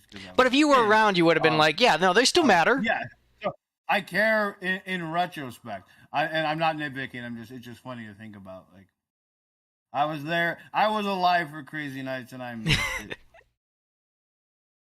I never cared about John Mayer to begin with, so he was already someone who had no relevance to me. But like, there is a song that he put out a few years ago that I heard every time I went to the grocery store, and every time I went to work at the coffee shop I worked at. It was like, and it was always playing on the radio, and I can't remember the name of it. So I hope that helps. Yeah, that really does. I'm gonna wiki it on my phone while we're doing this. I just don't think this song is like, it's just like not that interesting or special to me, but it could have been if in the Taylor's version, since she's like, oh, don't anyone be mean to John Mayer now. That was a long time ago. And like, it's whatever now, kind of. I was like, okay, so let him do the backing vocals and let him play guitar on this song. Victor and I said this every single time we listened to it. If you're apparently on good terms, please, this song would be great if you had John Mayer do like a solo, one of his trademark little diddly jams in the middle of it, because then there'd be something interesting happening besides like it's not a bad song. It's just like, it's fine, but it could be something special if John Mayer got to come in and fuck it up on this new version. Okay, so I'm looking at John Mayer's singles. The last time he had a top 40 single was in 2010, which was his Half My Heart with Taylor Swift. That's hilarious. So you can argue that like he still had some success. He reached 94 on the charts in 2019. I think that must have been the one. Versus, like, look, that's surprising though. I mean, yeah, I think that really backs you up. I would have guessed he had like a number 38 in 2014 or so. You know what I mean? Like, I didn't realize it's been that long. In 2014, he had a number 90. So, like, look, there's it so before the Taylor Swift thing, you've got, you know, top 30, you know, top 20, you know, top 10. And then after the Taylor Swift thing, it dropped significantly. So, I mean, it's possible there's other factors, but what I'm saying is, you know, like, he has one, like, let's see, after Taylor Swift, there's number 42 is the highest he ever got after Taylor Swift. But then it's like 70, 85, 48, 53. But most of them look like they're on the lower half of the top 100, which like is still more than any of us. But what I'm saying is there was a significant giant drop, and a bunch of his singles didn't even chart for years. So, you know, there's arguments to be made on both sides. You know, it's weird that like the, you know, hipster coffee shop might play John Mayer songs. I'm, you know, incredibly surprised by that. But I think the point is like his career definitely, like, he was at his apex at this point and was definitely not at his apex after this point. I think that is sort of an undeniable fact, whether or not it was because of the fallout with this and everyone thinking he was an asshole, or him just like saying racist stuff. Who knows what could have caused it? But the point is, he no longer had the public attention really after this. Also, being, you know, a singer-songwriter getting into his 30s as that genre was severely waning in popularity. Yeah, there's a number of factors.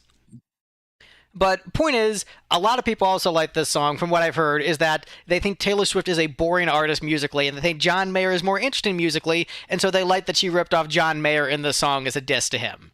That is what I've heard from a number of people about this song. I don't think John Mayer is that interesting of an artist musically. It's like, ooh, a pentatonic scale? No way. First time I heard that, buddy. But I do think I like that she decided to ape his musical style specifically to insult him. I thought that was a kind of cool dig. I think that actually it shows a level of cleverness on her part as a songwriter. I think that is actually somewhat creative. And she also ripped off another artist that she wrote a song about, which we'll get to later on this album. But I think, lyrically, it's one of the stronger pieces. It feels very sincere. She feels very sad and pissed off and all the emotions associated with, like, a creepy 30-year-old dude, like, being, like, passive-aggressive to a 19-year-old and, like, really playing messed up psychological games. Like, yeah, I think this song is I think, as far as sincerity goes, this is one of the best ones she has ever done in terms of sincerity. In terms of how much I like it, definitely much lower. I still enjoy it, but I think the sincerity of the piece is why it has such a legacy. Mike or Steve? I was kind of agreeing when Julie was saying, like, it's a fine song, but she's surprised, and I'm surprised as well, that it's considered such a Taylor Swift classic. When I was listening to it, I do not think I had ever heard this song before. I kind of feel like it's probably considered more of a Taylor Swift classic because it kind of got built up with his hype and the John Mayer thing more so than the song itself. Again, the song's perfectly fine. When I got to it the very first listen, I'm like, okay, cool. We're going more serious and everything. Like, I can roll with this. I'm digging it. But then by the time I had listened to the album a couple of times, I like most of the album better than it. It's perfectly fine. I can see why someone would enjoy it. But an all-time Taylor Swift classic, I don't hear it. I don't get that. I think it's more hype than the actual, like, fans being like, "Oh, we really love this song." I think it was a cultural moment at the time, but the song itself doesn't have cultural longevity. In the same way that, like, you got the Kendrick Drake feud. How many of those songs are going to remain as hits over the years that people will go back to? That's about it. Yeah, that's going to be it. It's going to be that. And so... I lost your audio, Greg. Oh, can you hear me? Yes. Oh, sorry, just Discord cut out. But yeah, so I think this song is... Swifties look back at it very fondly because it was like a cultural conversation moment where, like, even me being like a newer casual fan, like, even the rock dudes, I remember stopping to listen to that song and talking about it. It became like the discussion, around the bar. People talking about that song and their thoughts on it. It was a song that people had opinions on at the time, but then just doesn't have, like, the longevity or legacy in terms of the general consciousness of, like, you're not going to ever hear it on the radio. You're not going to, hear a casual person talk about it being, like, one of the best Taylor Swift songs. But it has that legacy among fans and did have that moment when it came out. Just doesn't have that staying power in the populace. Steve, what are your... This is just to piss you off. Dear John by Status Quo is better than Dear John by Taylor Swift. I mean, sure, why not? It probably has a better riff. But also, it's probably also boring blues rock. Anyway, Steve, what's your thoughts on this one? So I'm sort of interested to see that so many people have such strong feelings about this one because I didn't hear about it when it came out. Like, I think the first I heard of this song was listening to it for this podcast, and I maybe vaguely knew that she had once dated John Mayer, but I didn't really learn about it until reading about this song. So, like, I ranked it higher than everybody else. I think that still sort of put it in the middle for me. It's an okay song.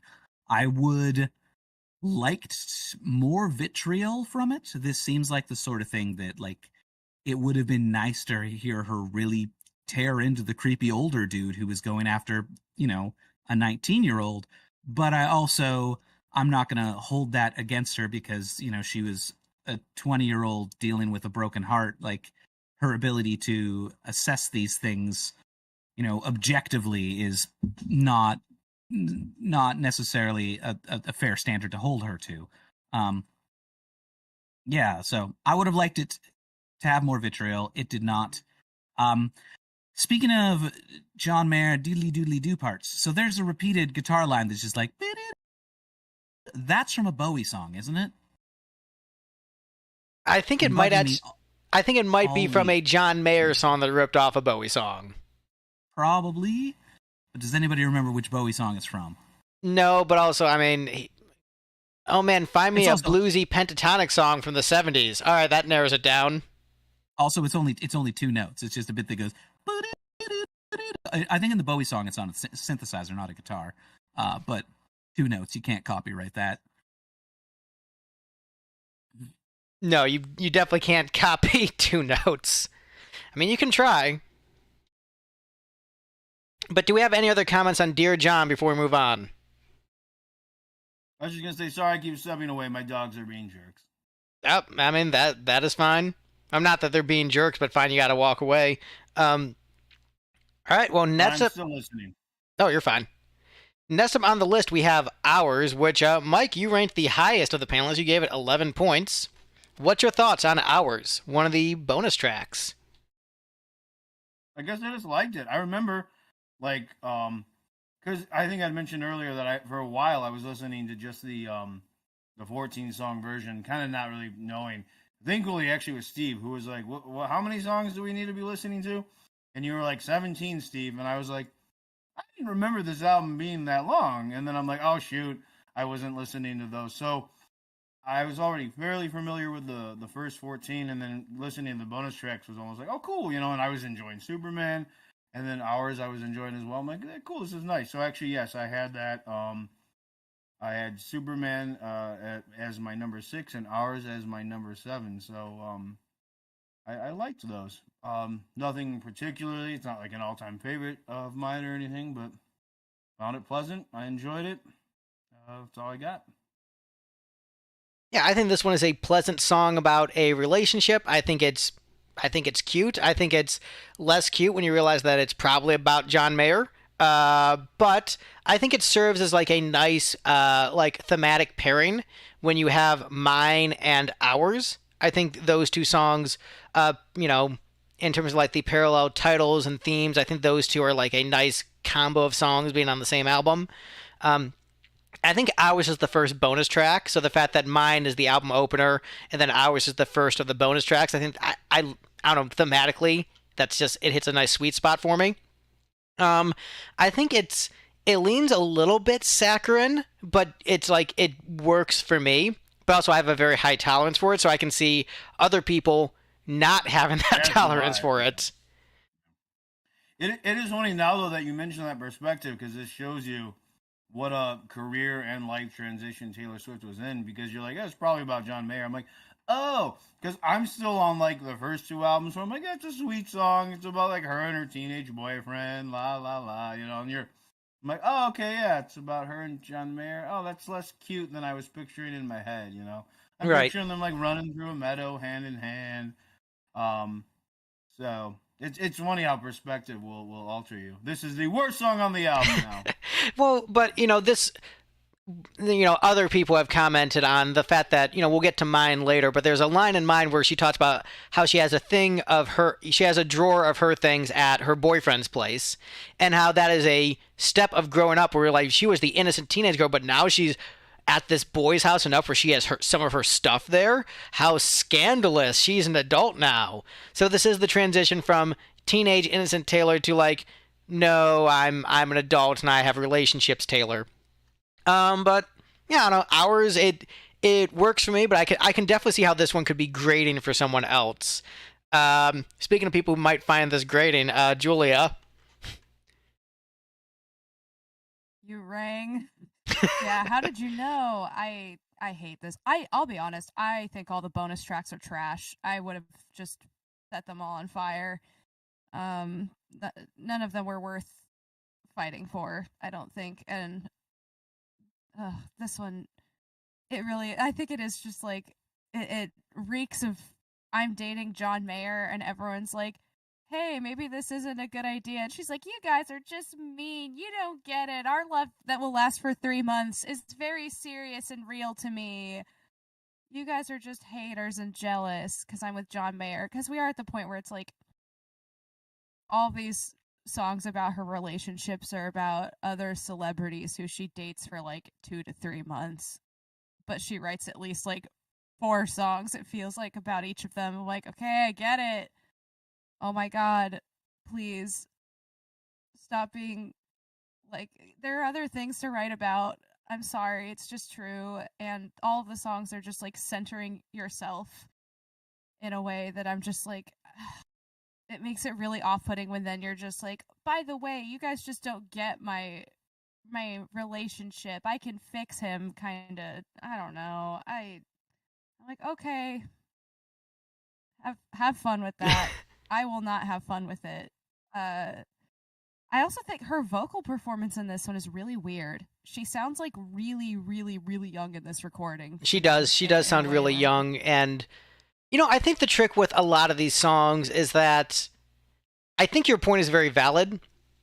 Where I look at each song as more like a snapshot of how she's feeling at a time in a relationship and not encompassing of like the entire nuances of a relationship. So I think Dear John is where she felt at that point. And I think Ours is where she felt early on in the relationship and was sincere and then just kept the song. And so for me, they work because they ultimately tell different stories about different emotions in a relationship and how you might feel at a certain time. I think the trickiness is that when you're sequenced in an album, that means that relationship is told out of order.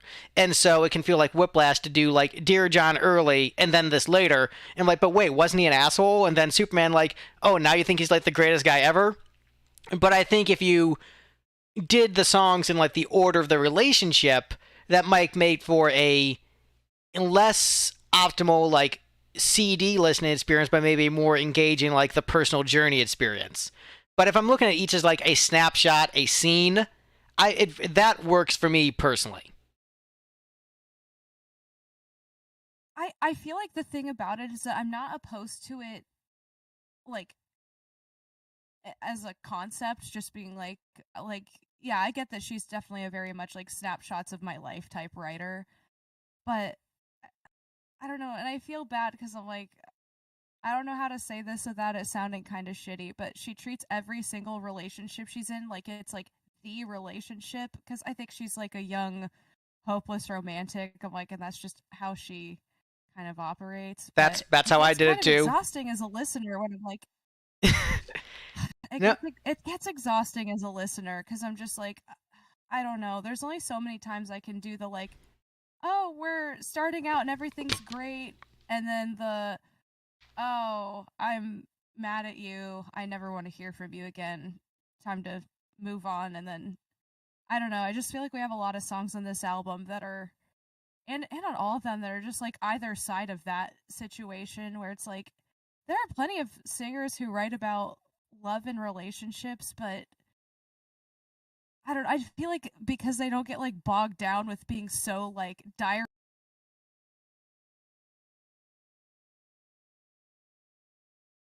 You actually cut out there for a minute, Julia. A little more free to like play around with it a little bit more, make it a little more interesting. Wait, what? You cut out for a minute there. Could you repeat like the last like couple sentences? I'll try to remember what I was saying. I think because like Taylor Swift writes like snapshots of her life, and other people who write like, again, because I mean most pop artists I feel like write about love and relationships, but since they're not trying to do like kind of like diary entry style writing, they're a little more free to kind of play around with how they present these songs and like what types of things they write about. And I don't feel like it's like this kind of, to me, exhausting journey of like which boyfriend. And like I feel like it's just weird too, because Taylor Swift specifically encourages you to keep track of who she's with, because she does the whole like album liner note thing where she puts the little clues for like, oh, like read in here to figure out who this song is about or like what this is about. Mm-hmm. Like she wants you to pay attention to this, which makes it even weirder when I'm like, again, there's nothing wrong with her dating life. There's nothing weird or abnormal about a 20-year-old woman who dates a series of people for 3 months and is like, not for me. But I feel like it's exhausting that she writes these songs like she had a years long, like really impactful, like, not that a 3-month relationship can't be impactful. Clearly it can, especially if it's a dirtbag like John Mayer who's like doing weird garbage. But like writing about all of these like they were the most significant relationship to you, like, I don't know. Again, this is why I say like there are other things you can write about, and this is why it's difficult when you're a self-centered writer. It's just like everything is just like putting her as the main character and putting her life and her situations as the most important. And because she's so literal about it, I think like that's why I find a song like Ours so difficult, when like the song itself probably wouldn't be that bad if it wasn't so much of her catalog to me feeling like this, where it's like, okay, here we go. It's another, like, this guy's the most important one to me. Anyway, I feel like I've been rambling about this for way too long. No, I think you actually brought up a lot of really good points. Up with her. And, you know, I remember, I think it might have actually been Steve who said about dating, like, if you're dating, like, some people, I think Steve might have said, like, if I'm going to date, my intent is to marry. And, like, play for keeps, essentially. And so I think if Taylor is also living that mentality of, like, all right, I'm going to try to play for keeps, but is also going through the cycle of, like, a normal 20-year-old dating, I can see a hopeless romantic, like, having those extreme up and down emotions. But I also think your point about the fatigue of it, I think, is, like, a fair critique, which a lot of people have made.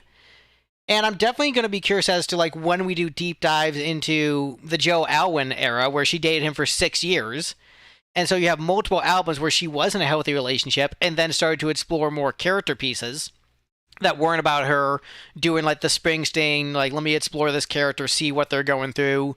And then broke up with him and then, like, poured out a whole bunch of, like, I am so emo right now, guys. Which I think is fair after, like, an actual long relationship to have that giant outpouring. I think if there was ever a time for that, the longest relationship where she felt like she had given, like, the best years of her life to a guy being completely over, and then the rebound she had was even worse, and that guy was a total jerk. I think that is a very, like, raw, emotional, vulnerable place to be. And, we'll talk about that when we get to it, but I think all those critiques are very valid.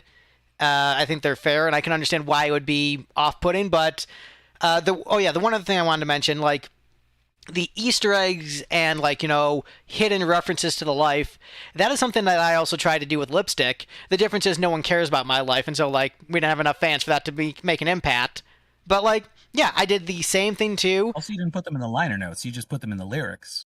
Yeah, I just put them in the lyrics. But, like, I don't know, if we did enough albums, I would probably start putting them in the liner notes. But, like, references like, oh, this band I was friends with, I'm going to put a line about them in here. And specifically mentioning the name of someone I was in a relationship with in the song. Like, look, I've done it. I have that main character syndrome. I understand where Taylor Swift is coming from. I just decided, you know what, instead of pop country, I'll do hair metal, which was bad call on my part, not being an attractive white girl and also doing hair metal instead of pop country. So I made some mistakes in comparison to Taylor Swift, and also not being born rich. Really, that was the biggest mistake I made.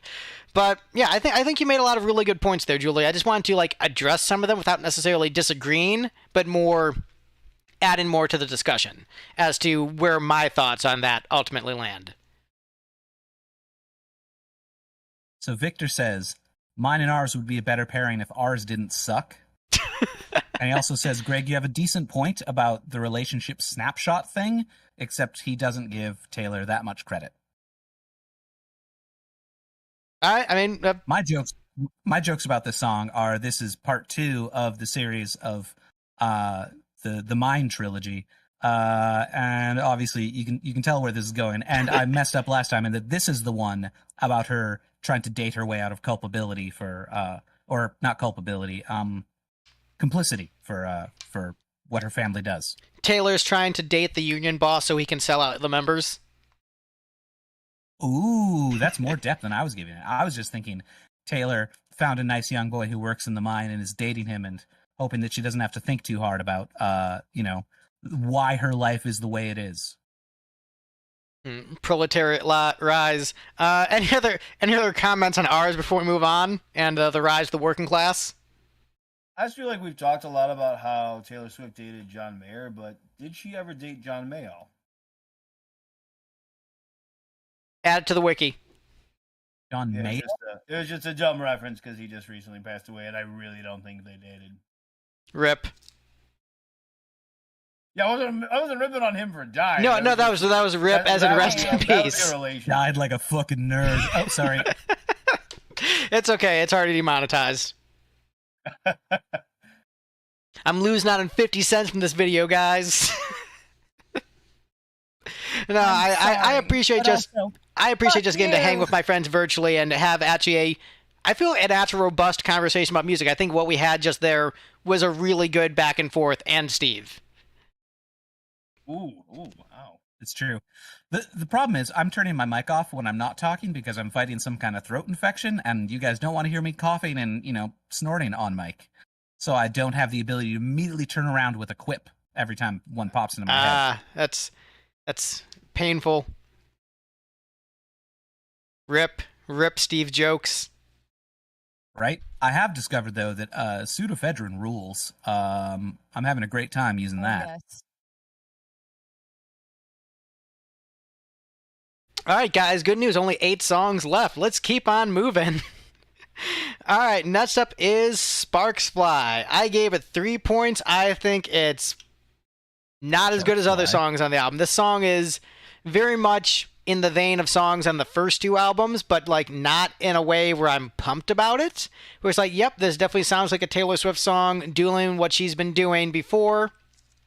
It's fine. It's catchy enough. It's, the hopeless romantic song, but there's so many better songs on this album and better songs of the same style where when this is early on the album, you're like, oh man, is the album going to be all songs like this? I've kind of heard this before. Luckily, the album isn't all songs like this, and then because of that, this song, when you go back on repeat listens, is enjoyable enough. So I don't dislike it, but it doesn't get me pumped to listen to the album when it comes on. It's like, this kind of song is on here. Got it. Mike, you're smiling. What are your thoughts on this one? I'm laughing, I'm chuckling because it's the second song on the album, and when I heard it, I'm like, oh, cool, is the whole album gonna be like? Yeah, I ranked it pretty high. You said you gave it 3 points. I'm like, oh yeah, so did I, because I ranked it at number 3, so it's my third favorite, I guess. I mean, and even when I was ranking, I'm like, it might, maybe I ended up putting it a little too high. I didn't overthink this ranking. I didn't like nitpick over and over. I made enough shifts over the week, so I'm like, okay. I liked it though. I think it's a good song. It's funny that you were like, oh no, I don't want the whole album to be like this, and I'm like, this album is a failure for not being all Sparks Fly. Just 24 tracks of Sparks Fly. Yeah, I don't dislike it. I don't dislike it. Yeah, it's just I know. It's just like it's not. I think because there are certain songs in this album that really get me jazzed up that are more energetic that I know are coming later, and then I forget like, oh yeah, this track 2 is like kind of slow and drags a little bit. It's still good. Like I don't think it's a bad song, and I'm not going to be upset when it comes up on shuffle. But I think when I'm actually listening to the album straight through, I'm a little bit upset it's track 2 because I want a little bit more momentum, and it actually pulls it back slightly. Thinking about it, I probably did rank it a little too high because I'm like thinking of songs that I put below it that we've already discussed. I'm like, I maybe have fonder memories of some of those songs. Like, I don't know what it is that made me like this song, but I mean, I kept liking it every time I would play it. I don't know why I kind of unintentionally ranked it maybe a little too high, but obviously I like it. I would probably still put it in the top 5 or so. Julia, what are your thoughts on this one? I mean, I don't disagree with Mike. I feel like the song is like perfectly all right, pretty pleasant and energetic. It feels like a song that like, yeah, maybe it should have been on Fearless instead. Fearless really, really could have used a song like this, and I think it would be probably higher on everyone's ranking if it was over there in Sleepy Town where it desperately needed a little more energy. And this one's really not hurting for energy, this album. For me, it's just kind of like middle of the road. I think it's fine, but I don't have a lot of thoughts about it. And Steve, how about you? What are your thoughts on Sparks Fly? It looks like Victor and I both landed in pretty similar spots on this based on the chat, in that neither of us really remember the song or have any impression of it at all. He concludes that this is probably because the song sucks. I said that I did appreciate that it didn't have a stack of chaps on it.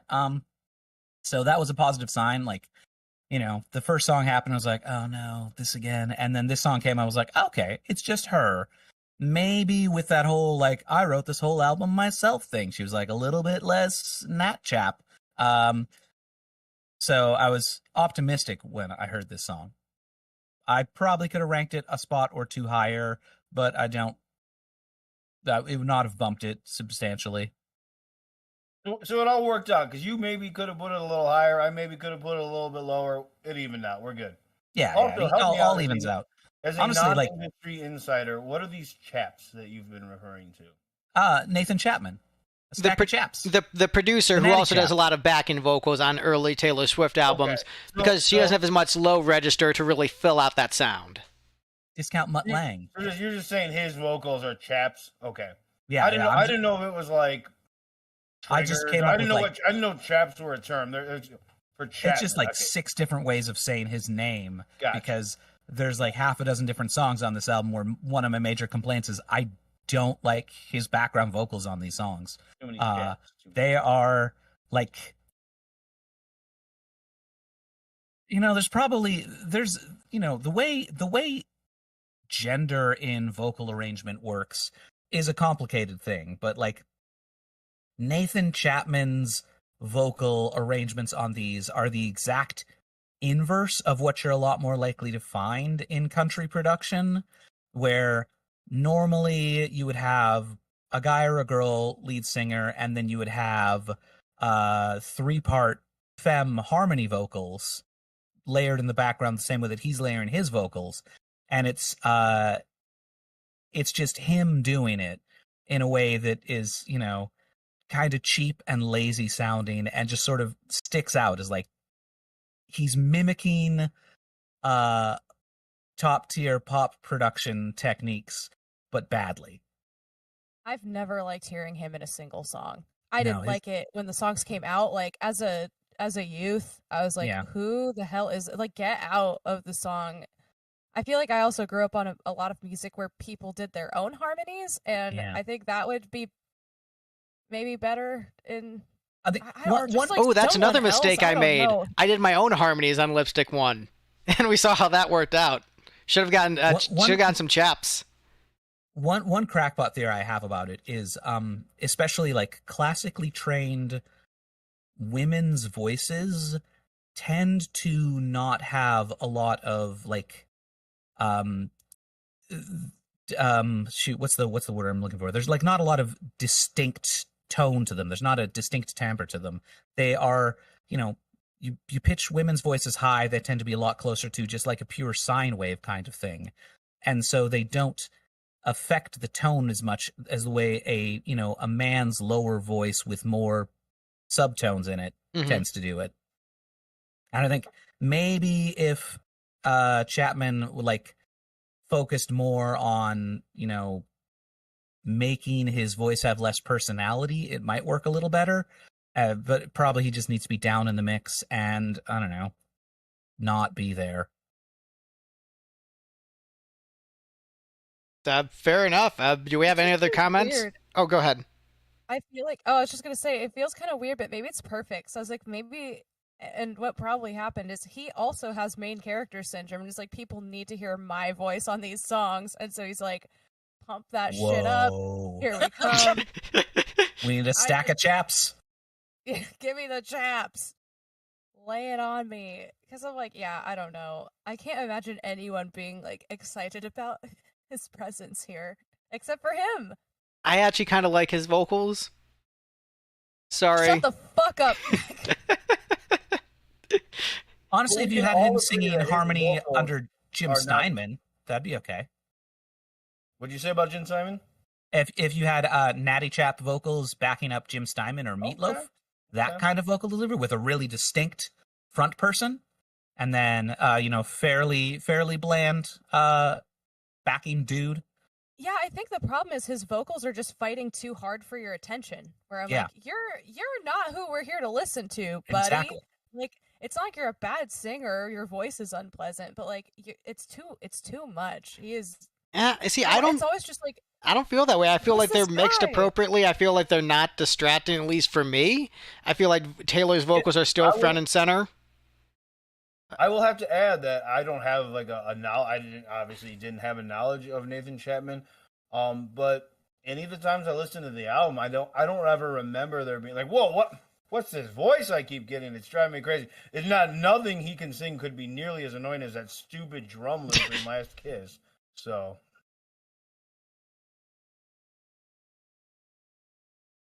Well, it's interesting that Sparks Flies, a song we all agree is like kind of fine, but we ended up talking most about backing vocals and not the song itself, which, I think says something there. But all right, I think we're talking about backing vocals that aren't on that song specifically. Right.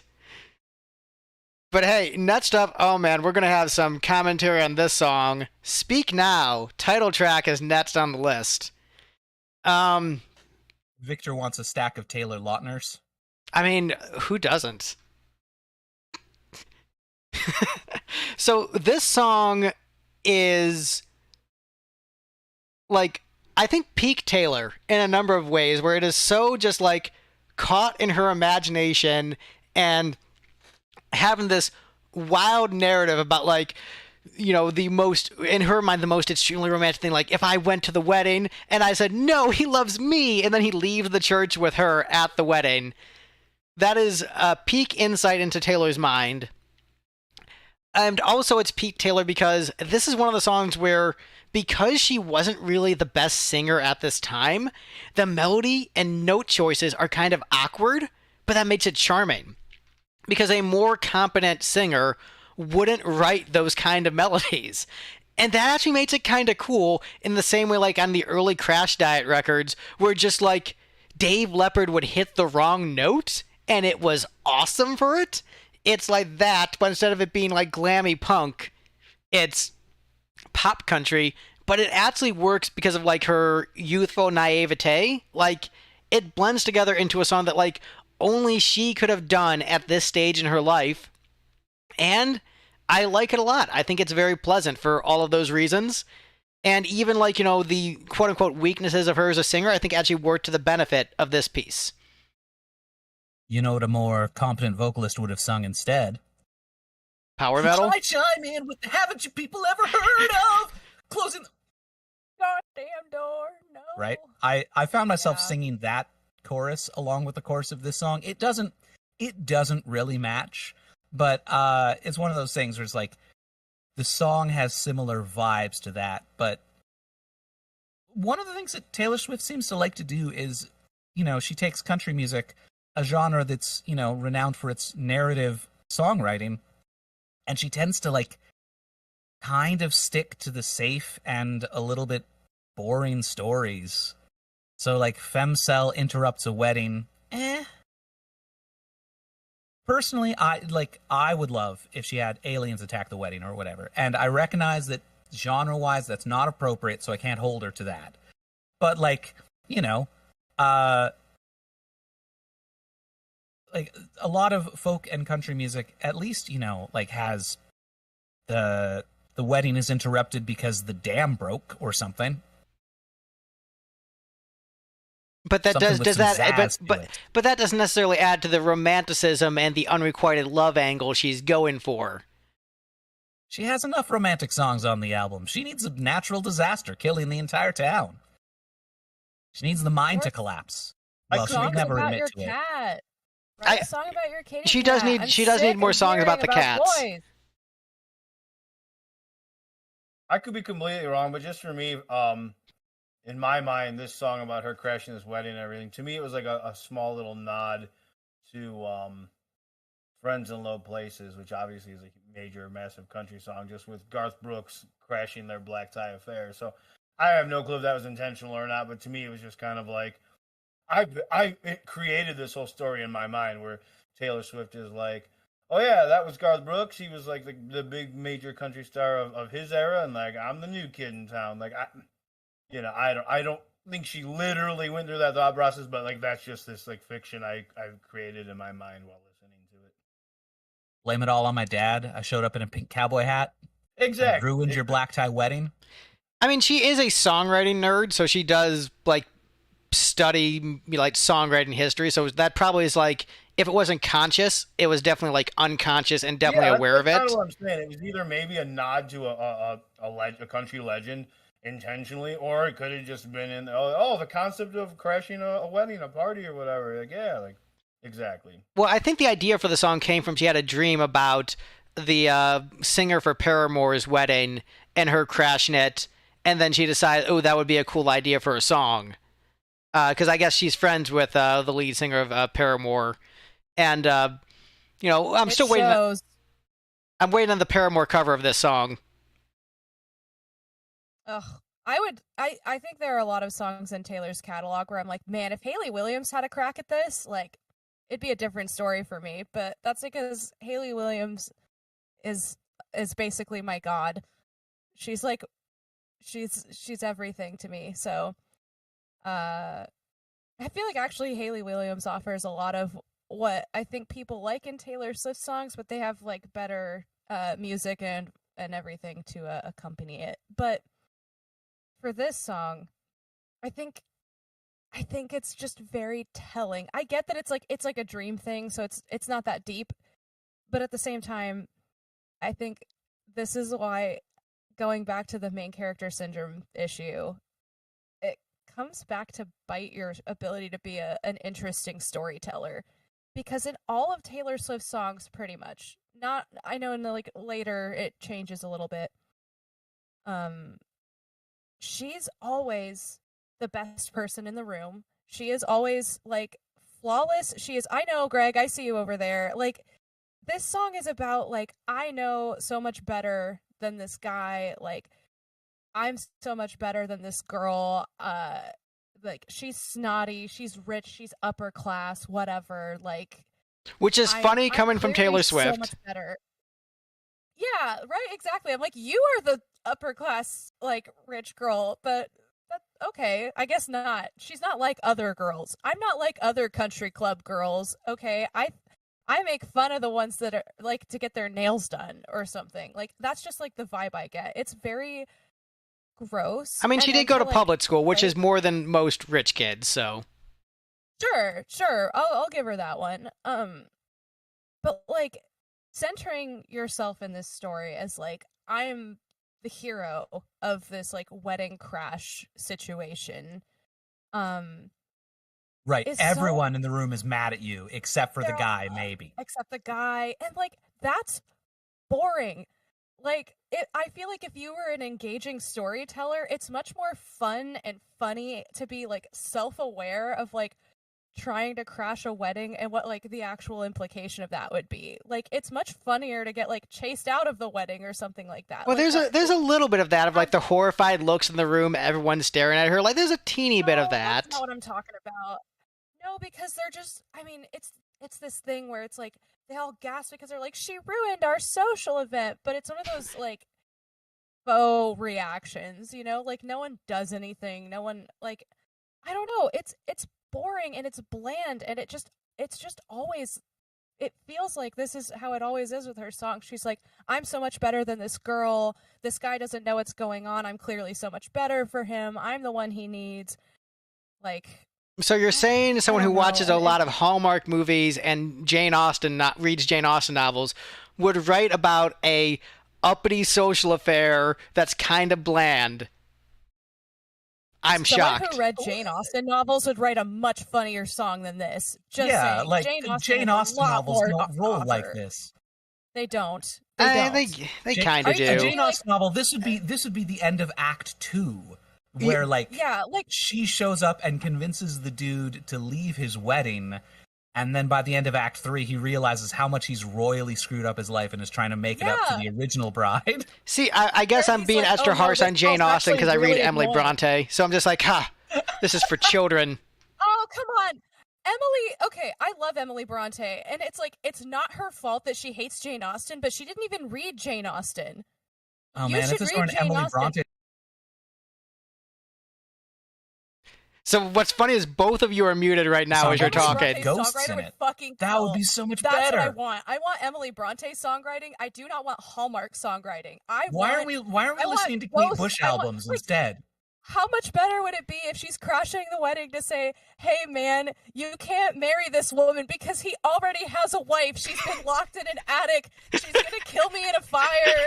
And then he gets like horribly disfigured. Isn't that so much better of a song than like, oh, I'm so much better than this rich girl that I'm also rich. Doesn't matter. Like, No, and also Jane Austen wouldn't fucking have it either. Jane Austen is incredible. If there was a song that was like Pride and Prejudice personified, it would fucking rip. But Taylor Swift would never do it. Right. I don't remember who all has spoken about this. This song is trying to be the end of the Graduate without the epilogue. Yeah, without the part that makes it matter. Is like, we did an impulsive thing, and all of a sudden the reality of like what we did sets in. Like, that's good writing. And to me, like, this song is like cute, but the story presented, if you're gonna try to do a story, like, this ain't no pink cowboy hat and a black tie affair, okay? Because that's funny. That requires an amount of awareness to be like, yeah, I'm ruining this event. With her, she's like, I'm not even ruining it. I'm enhancing it. I am the event. I mean, honestly, even if you just like, made it sound even better with that cell. Yeah, if she just showed up as like, I'm here to ruin the wedding, that would be a better song in and of itself. Even if she just knew that life was terrible, and like, especially since this is supposed to be about, you know, Hayley Williams' ex-boyfriend and at the time current bandmate marrying someone else. Like, imagine projecting that onto Hayley Williams. Be like, oh, Hayley, what if you had showed up to Zach's wedding and just said, no, he still loves me? Your band would have crashed and burned. Like, half of the people you care about would never talk to you again.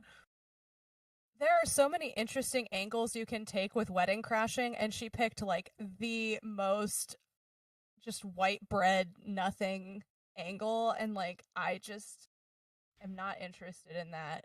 These are all better suggestions than my damn suggestion, but yeah. You know, Julia gets it. I think there's a point of like it being almost like so broad that it's uninteresting, but sometimes, you know, in terms of like mass appeal, sometimes the big broad strokes ends up really working well, and so I think there's the debate to be like the Kiss song "Heaven's on Fire." You know, there was a debate amongst, you know, is it too simple? Do we need to make it more musically interesting, or is it like too cavemanish? And ultimately, they're like, no, the simplicity was to the strength of that song. And I think that I don't mind the narrative. I enjoy the narrative. I think it's cute and pleasant and didn't need to be more than that. I wasn't left longing for more, but I can also see how one would be left longing for more. But I think with Taylor Swift, I think she is going for like very big, very broad, very just like something that basically anyone can grasp onto, but I think that leaves some who want more than the broad strokes left wanting. So I get that. In the same way that like AC/DC leaves me wanting more a lot of the time because it's so simple, it's so like bare bones, and I want a little bit more. So like I get it, but I guess for me, I don't know. I don't mind just like cute and simple. So it like, yeah, I'm fine with it. See, I think it's just because, again, in all of her songs, she's centering herself. She always portrays herself this way, and now you have a story that isn't literal, and you still choose to do this like really like, I'm the best. No one's as good as me. I'm better for the guy thing. I'm like, you all like all of your songs already do this, and that's fine. The net song on the ranking literally does the opposite. Those songs. Right. The problem here is that like this is the most interesting story on the album, like within itself. Excluding the meta context of it being about, you know, John Mayer being creepy, like this is the most interesting narrative within the scope of the album itself, and that's the highest height that she shot for. It's not very good.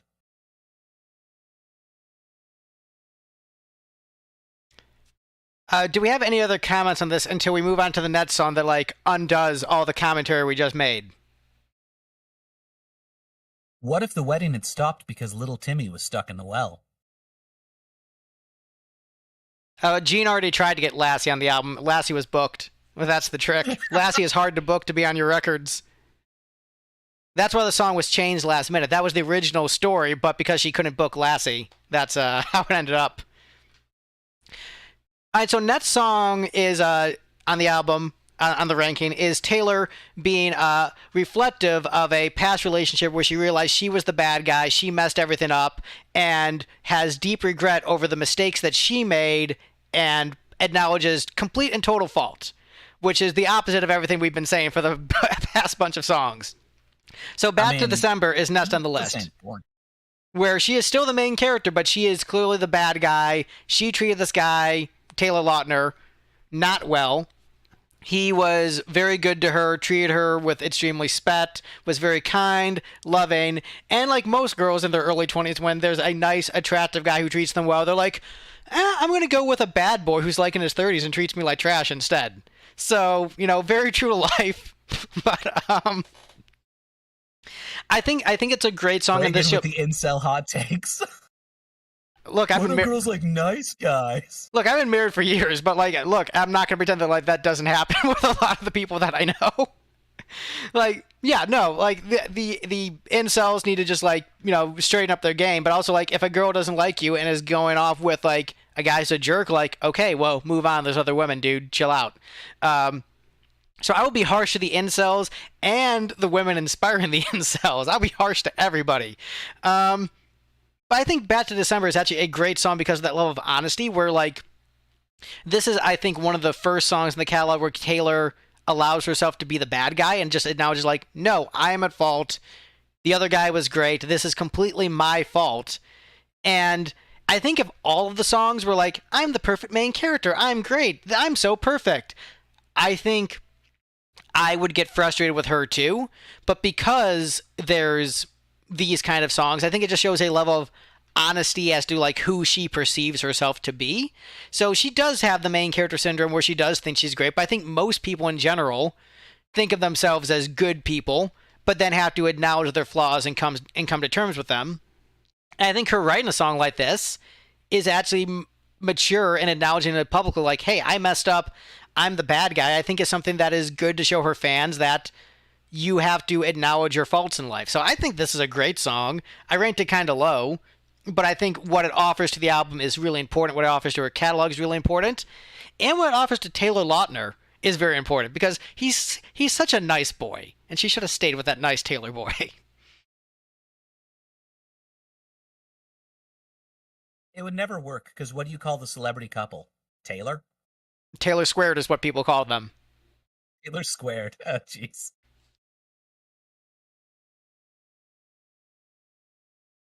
Anyway, Vic says this song's fine. It's pretty good.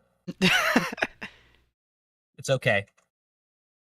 I also said it's pretty okay. It's at the bottom of my set of songs that are high middling because I was like, oh, you know what? I like falsetto. I'll give her a point for that. So, Julia, here's the song about Taylor Swift being the bad guy, acknowledging fault with herself, saying she made mistakes and feels regret. Go ahead. I still don't think it undoes anything that I had to say about the last song. Cool. One song out of 19 where you're I did something I regret. I don't care. I don't believe it. It rings very hollow to me. But I like the sound of this song. I like the tremolo and the guitar. And I like the melody of this one. I like the chorus. So I'll give her those. All right. Fair enough. Julia here denying facts. Facts don't care about her feelings. Mike, what's your opinion on this song? I didn't deny any facts. You just denied what the... Greg, you already have a pretty good assessment of it, just in terms of okay, here's one where she admits her wrongdoing and everything, and I guess to back her up as a performer or singer, music, whatever, as someone recording albums, I mean, I guess at least for the kind of music I like, this is where Steve and Julia may differ. I would probably typically listen to music where more often than not they're singing about the things they like about life or the things that they think went well for themselves. I don't need a bunch of Back to Decembers where I was I was the bad guy again, I suck so much. Like you said, Greg, okay, she owned up to it, and I respect that, and you want that. But in terms of whatever we're calling it, main character syndrome or whatever, that's kind of how I typically listen to music. I assume I'm going to get that performer or singer or whatever, probably taking their own side. And as I think about it, I'm sure there are genres of music where they're just like constantly hating on themselves. But real life is depressing enough for me. Like I'm depressed all the time from like real life. So like I typically want to listen to music where like they're the hero and they're not the bad guy. But in terms of like ranking, I think you had said too, Greg, like you ranked it fairly low, and you're like, oh, but I like it. I also ranked it fairly low, but I think fairly highly of it. I think I think for me this album, um, I think as we've kind of said before, is pretty consistent.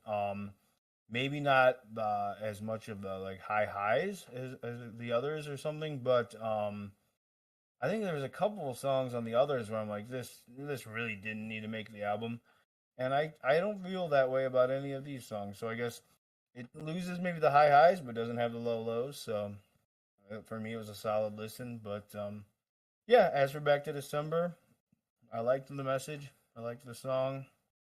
I'm okay with Taylor Swift having a biased opinion of herself because I guess I just assume most like famous lead singers are going to do that anyway. Most artists, when they write albums, if they're about their personal lives at all, they probably have themselves as the main character.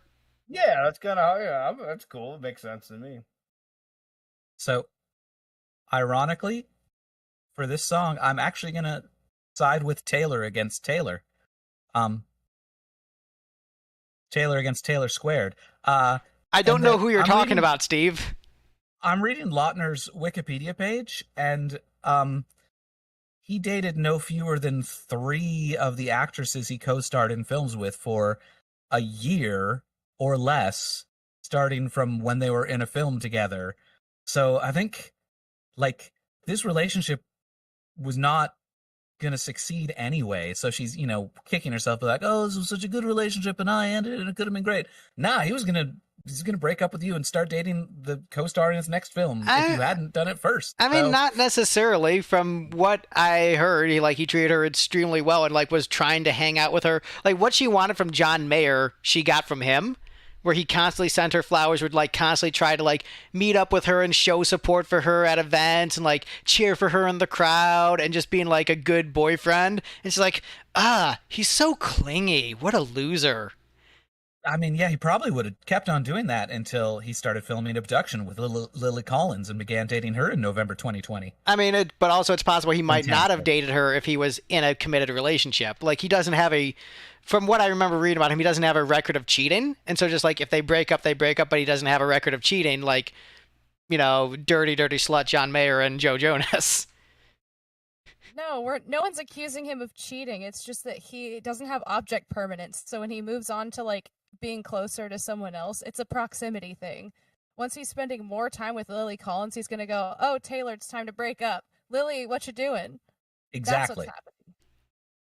All right, so then, so Taylor Swift is even wrong when she's trying to take the blame. So she should have been like, "No, correct. I'm great." I'm taking Taylor's side against Taylor the person against Taylor the songwriter. There we go.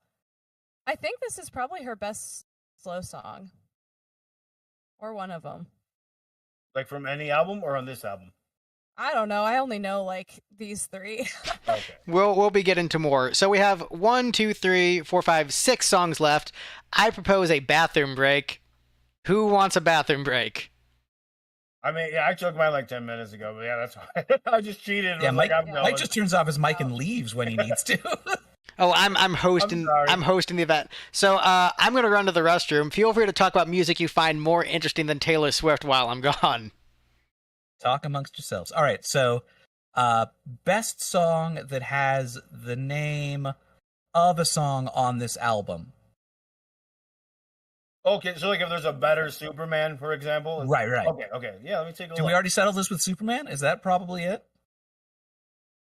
Hey, I feel like that's cheating. We got to come up with a new one then. There's Last Kiss. There's the one that shoot, who originally wrote it before Pearl Jam covered it? The Teen Tragedy song. That one's a banger.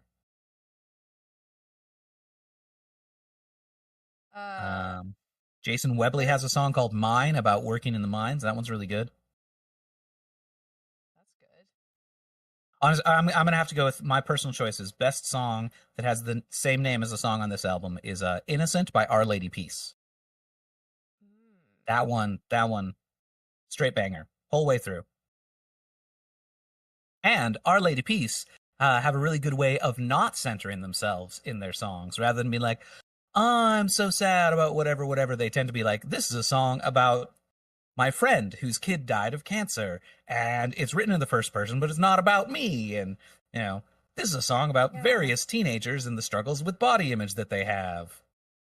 Yeah, I just feel like there are more interesting ways to write about everything, where it's like, I get that there's always going to be some level of main character stuff with like especially any successful musical artist, like sure, whatever. But I feel like the artists that I listen to, just they don't exclusively write songs that are just like me. Right. They think about other stuff too, besides just like me, what I want. A good storyteller so nice. can take those ideas of me and what I want, and they can phrase them in a way that doesn't seem so immediately about that, right?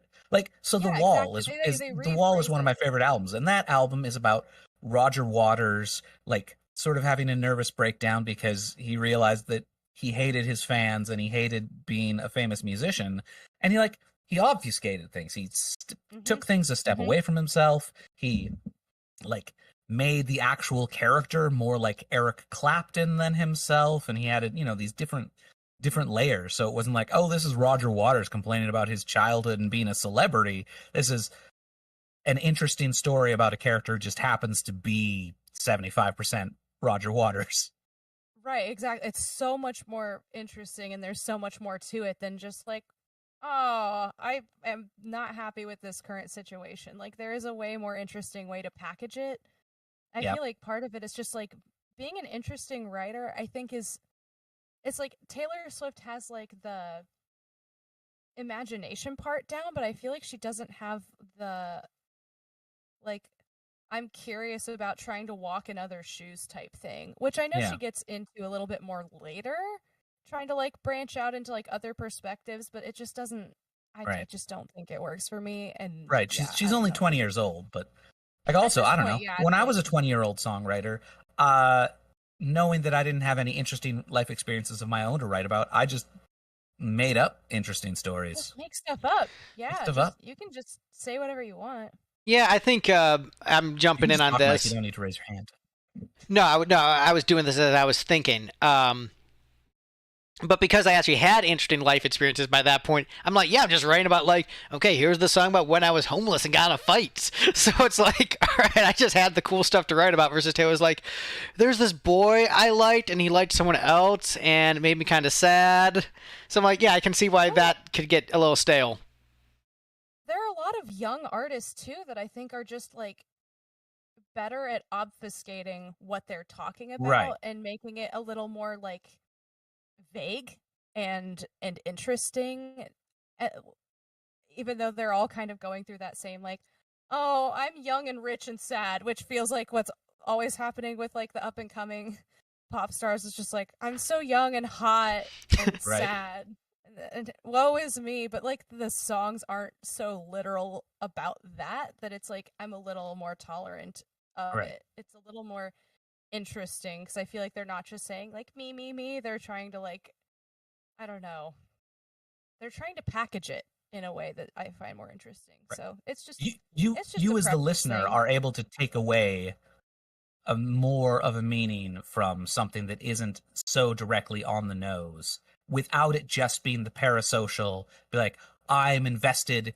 in Taylor Swift's life. In you, because you therefore these songs that describe Taylor Swift life are relevant to me. But it could also be the people sorry, go ahead. Oh no, you go first. Oh, I was saying, but I think sometimes there is the benefit of like when it is so personal, it almost becomes universal in a way where like when you get into the specifics, you can look at parallels in your own life where it won't be a one-to-one of that situation, but because there's like so many specific details, you can pull out the specific details that are relevant and comparable to you, and then you end up feeling that experience even more, which is what I found with a lot of fans. What they appreciate about her music is how specific the story is, and like you get those one or two things and then it bounces back to you, and then it makes you feel like you're living it even more because she also has that level of sincerity while she's in that moment. So that's what I've heard from a number of people, which I mean isn't necessarily an excuse, but like that's where some people really like that level of personal inclusion. And like even like Bruce Springsteen did that on some of his songs, but the trick is he balanced it out a bit more. So like he would get like very specific with like names, people, and like relationships with like people who are like so obscure you'll never hear of them because they're just random dudes in Jersey. But then he would also have complete character pieces that are, total works of fiction, and he would mix them together. But he did have those songs that were just like very specific, very personal. This is the exact thing that happened in my life. And, some people say that makes it more universal when you make it that personal. So, TLDR, it depends. Yeah, I mean, that's why I said, like, it's just a preference thing. Like, I think, The Best Day is like an example of that, where I think, if you have a good relationship with your mom, even if the lines about like the dad and the brother don't hit, then like the mom stuff will still work. And I guess, yeah, Never Grow Up must work better if you have a child, because I'm like, I don't look at my childhood the way that she does. I'm so happy I grew up. I don't think fondly of the things that she's talking about in the song, and it's actually a little bit stressful for me to think about in certain areas. So, like, doing this whole, like, the line I take issue with, sorry I'm going back to, like, our bottom songs, but, like, I take such great issue with the lines, like, don't grow up, go back to when no one ever burned you, no one ever made you scarred. I'm like, there are so many people out there for whom that is not true. So a lot of people don't get to grow up where they're like, oh, I wish I could go back to being young and innocent before someone hurt me. And I'm like, yeah. But also, like, as someone who, like... Cool for those people. Here's the thing. As someone who actually, like, had, like, a couple years of childhood before someone hurt me, I wish I could go back to that innocence. So actually, like, I understand the sentiment of, like, before you lost your innocence, you wish you could go back to that. As someone who is, like, who went through physical and sexual abuse as a child, I remember the innocence of the era before that. I'm like, that was sick. And so I can resonate with that song, because even though I did have like some very bad experiences in childhood, I do remember that innocence and that desire to go back to that innocence. So like, I get it, and it works for me because I can remember a time when I had that innocence.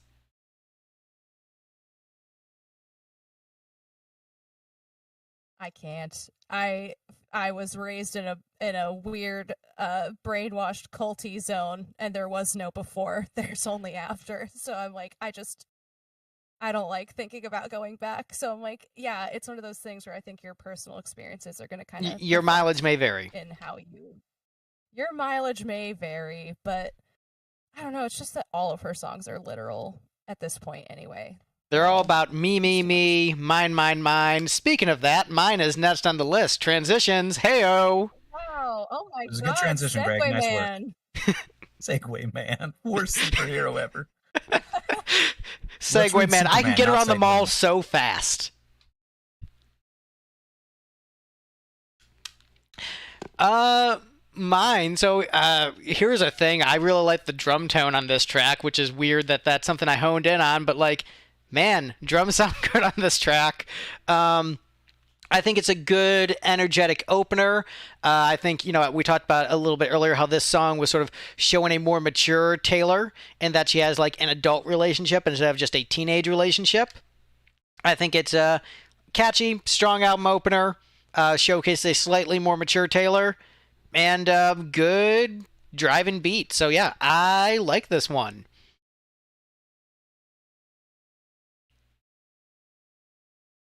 I think it's fine. Should have been called Fine. One letter off. Fine, more like fine, yeah. So I described the song. This is the first of the mining trilogy, obviously. Right. but we got the order all wrong, so the jokes just don't really land. But I describe this one as sort of feeling like the antithesis of a Chumbawamba song, wherein Chumbawamba would write a song that like it sounds like it's a dumb party drinking song, but then you actually like really pay attention to, you're like, oh no, this song is about how important it is for you to form a union and go on strike immediately.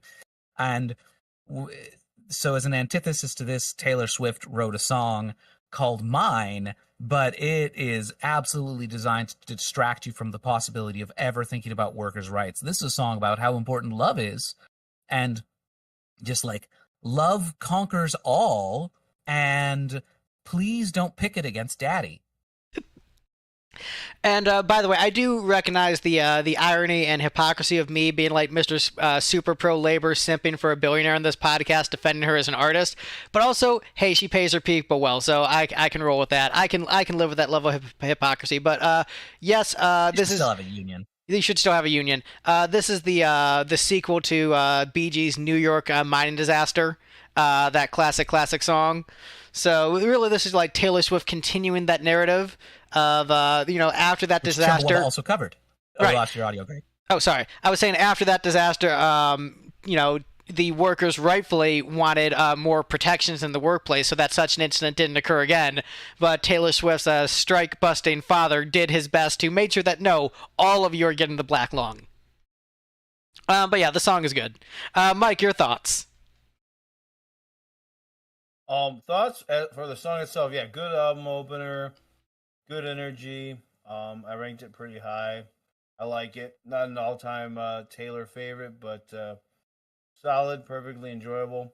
In terms of just overall conversation, I'm cracking up because it's like we were just talking about the last song in Julia, and you were talking about childhoods, and do you want to reminisce about your childhood? Do you not? And your mileage may vary, and so people have different life experiences and different perspectives and things they want and things they don't want. It's just, and I'm cracking up because Steve is so bored with an artist like Taylor Swift that he's making mining trilogies and songs about unions and labor disputes and bosses. And I'm over here like, no one wants to hear about that. Like, just give me a song about Long Live, Arena Rock, man. Like, I don't want to know. And it's only like, we want these opposite things out of it. Like, he's so bored that he's like making up his own stories, and I'm over here like, this song, not mine, but just whatever song. This song is too complicated already. Make it more simple. It's just funny to me, That is funny. I think, and me being, I say I'm a communist, but I'm still a centrist at heart. Like, why not both? Why not the simple relationship songs by one artist, and then, like, the hard labor, fight the boss propaganda from the others? Like, why not both? There's room for both Ted Nugent and Bruce Springsteen in my catalog. Although, in terms of, like, who I want to follow on Twitter, look, Ted Nugent plays a mean guitar. Like, look, I don't like his politics. I think his politics are bad. Play some sick riffs, man. I'm sorry, sick riffs. But also, like, Fever is a pretty darn good riff. How do you feel about Eric Clapton? Eric Clapton is, I think he's good, but overrated, and one of the worst concerts I've ever been to in my life was Eric Clapton, where I wanted my money back because it was so bad. So, like, am I going to say that Layla isn't a great song? No. Am I going to say that Cream wasn't a great band? No. Do I think he is elevated too highly in the rock pantheon and that he should be bumped down a few places and other artists should be ranked above him? Yes. Do I think he's racist? Yes. So, like, he's complicated, but, like, is he a good guitar player? Yes. There's a lot of complications there, but I wouldn't say he's completely bad. There's some really good stuff. There's some stuff of merit, and there's some stuff I don't like, and I think he's overrated.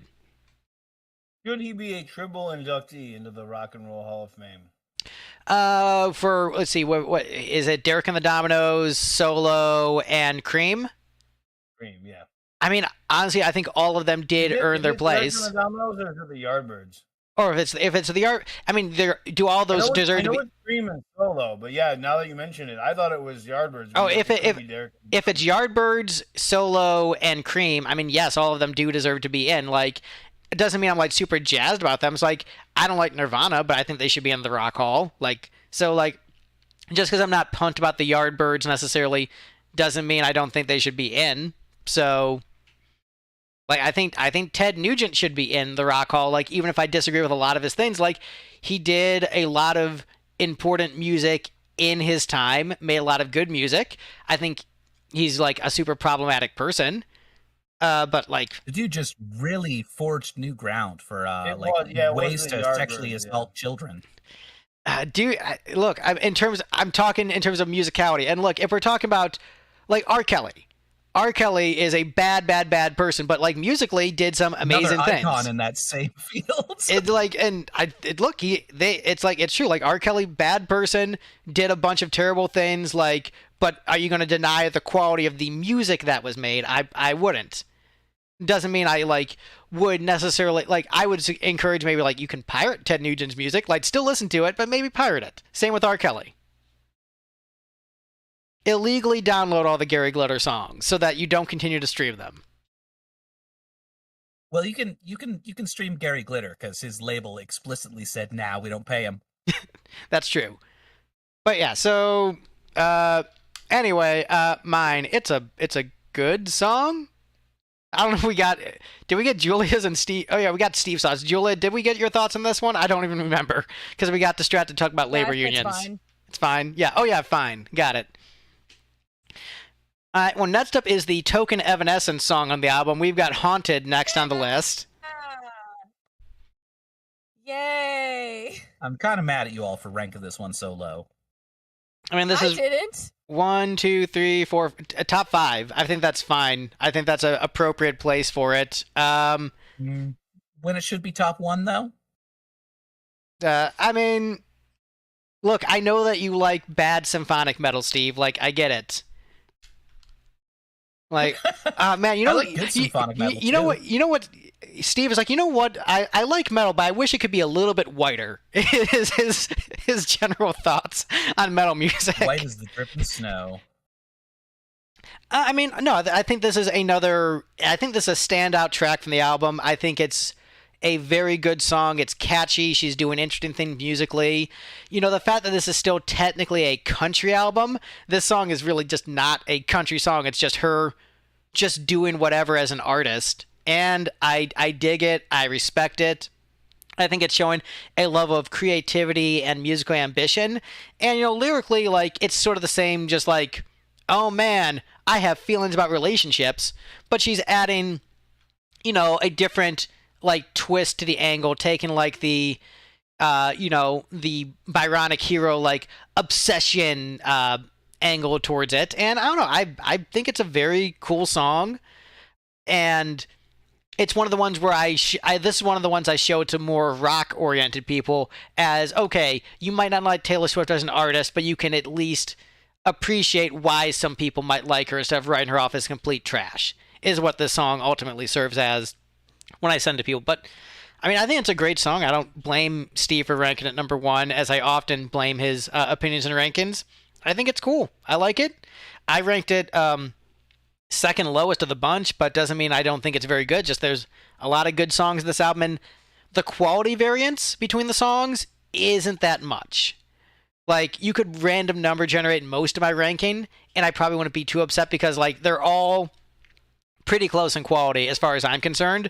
It's not like these deep chasms of just like, these are D, these are C. It's like, not everything's like a solid B plus A minus. And so it's like, all right, put them in order, I guess. So, Steve, you ranked this as number 1. Yeah. I mean, because it's almost a symphonic metal song. Like, slightly heavier guitars, slightly more operatic vocals, and some lyrics about werewolves or something. Or at least, like... Well, it's about Taylor Lautner, so it is about werewolves. Oh, hell yeah. All right. Well, I would bump it up even farther for that then. Yeah, it's got lyrics about werewolves. It's, like, got the, you know, cheap Casio keyboard playing an orchestral pad thing going on. It's got some distorted guitars. She just needs to, like, take all those elements up a little bit, like a little bit more werewolfy, a little bit more operatic in her vocals, and a little bit more distortion in the guitars and punch to the drums. And this would be a great song. This is a, you know, at least on the tier of Within Temptation. Julia, how do you feel about this one? I like this one. I've always liked this one. I remember as a kid being like, yeah, this goes so hard. Let's go. Evanescence Queen. I think the songs I like on this album are the ones where she's just aping someone else's style, minus Dear John, because I don't like John Mayer and never have. But I think, see, this is an example of a song where it's like, it's not that specific. The imagery is a little more interesting and it's a little more vague, and I just prefer it that way. So that makes it an easy one for me to be like, yeah, here's something else. Here's something that proves that, like, if she wanted to, she really could, like, put a few more points into the, like, musical styling box.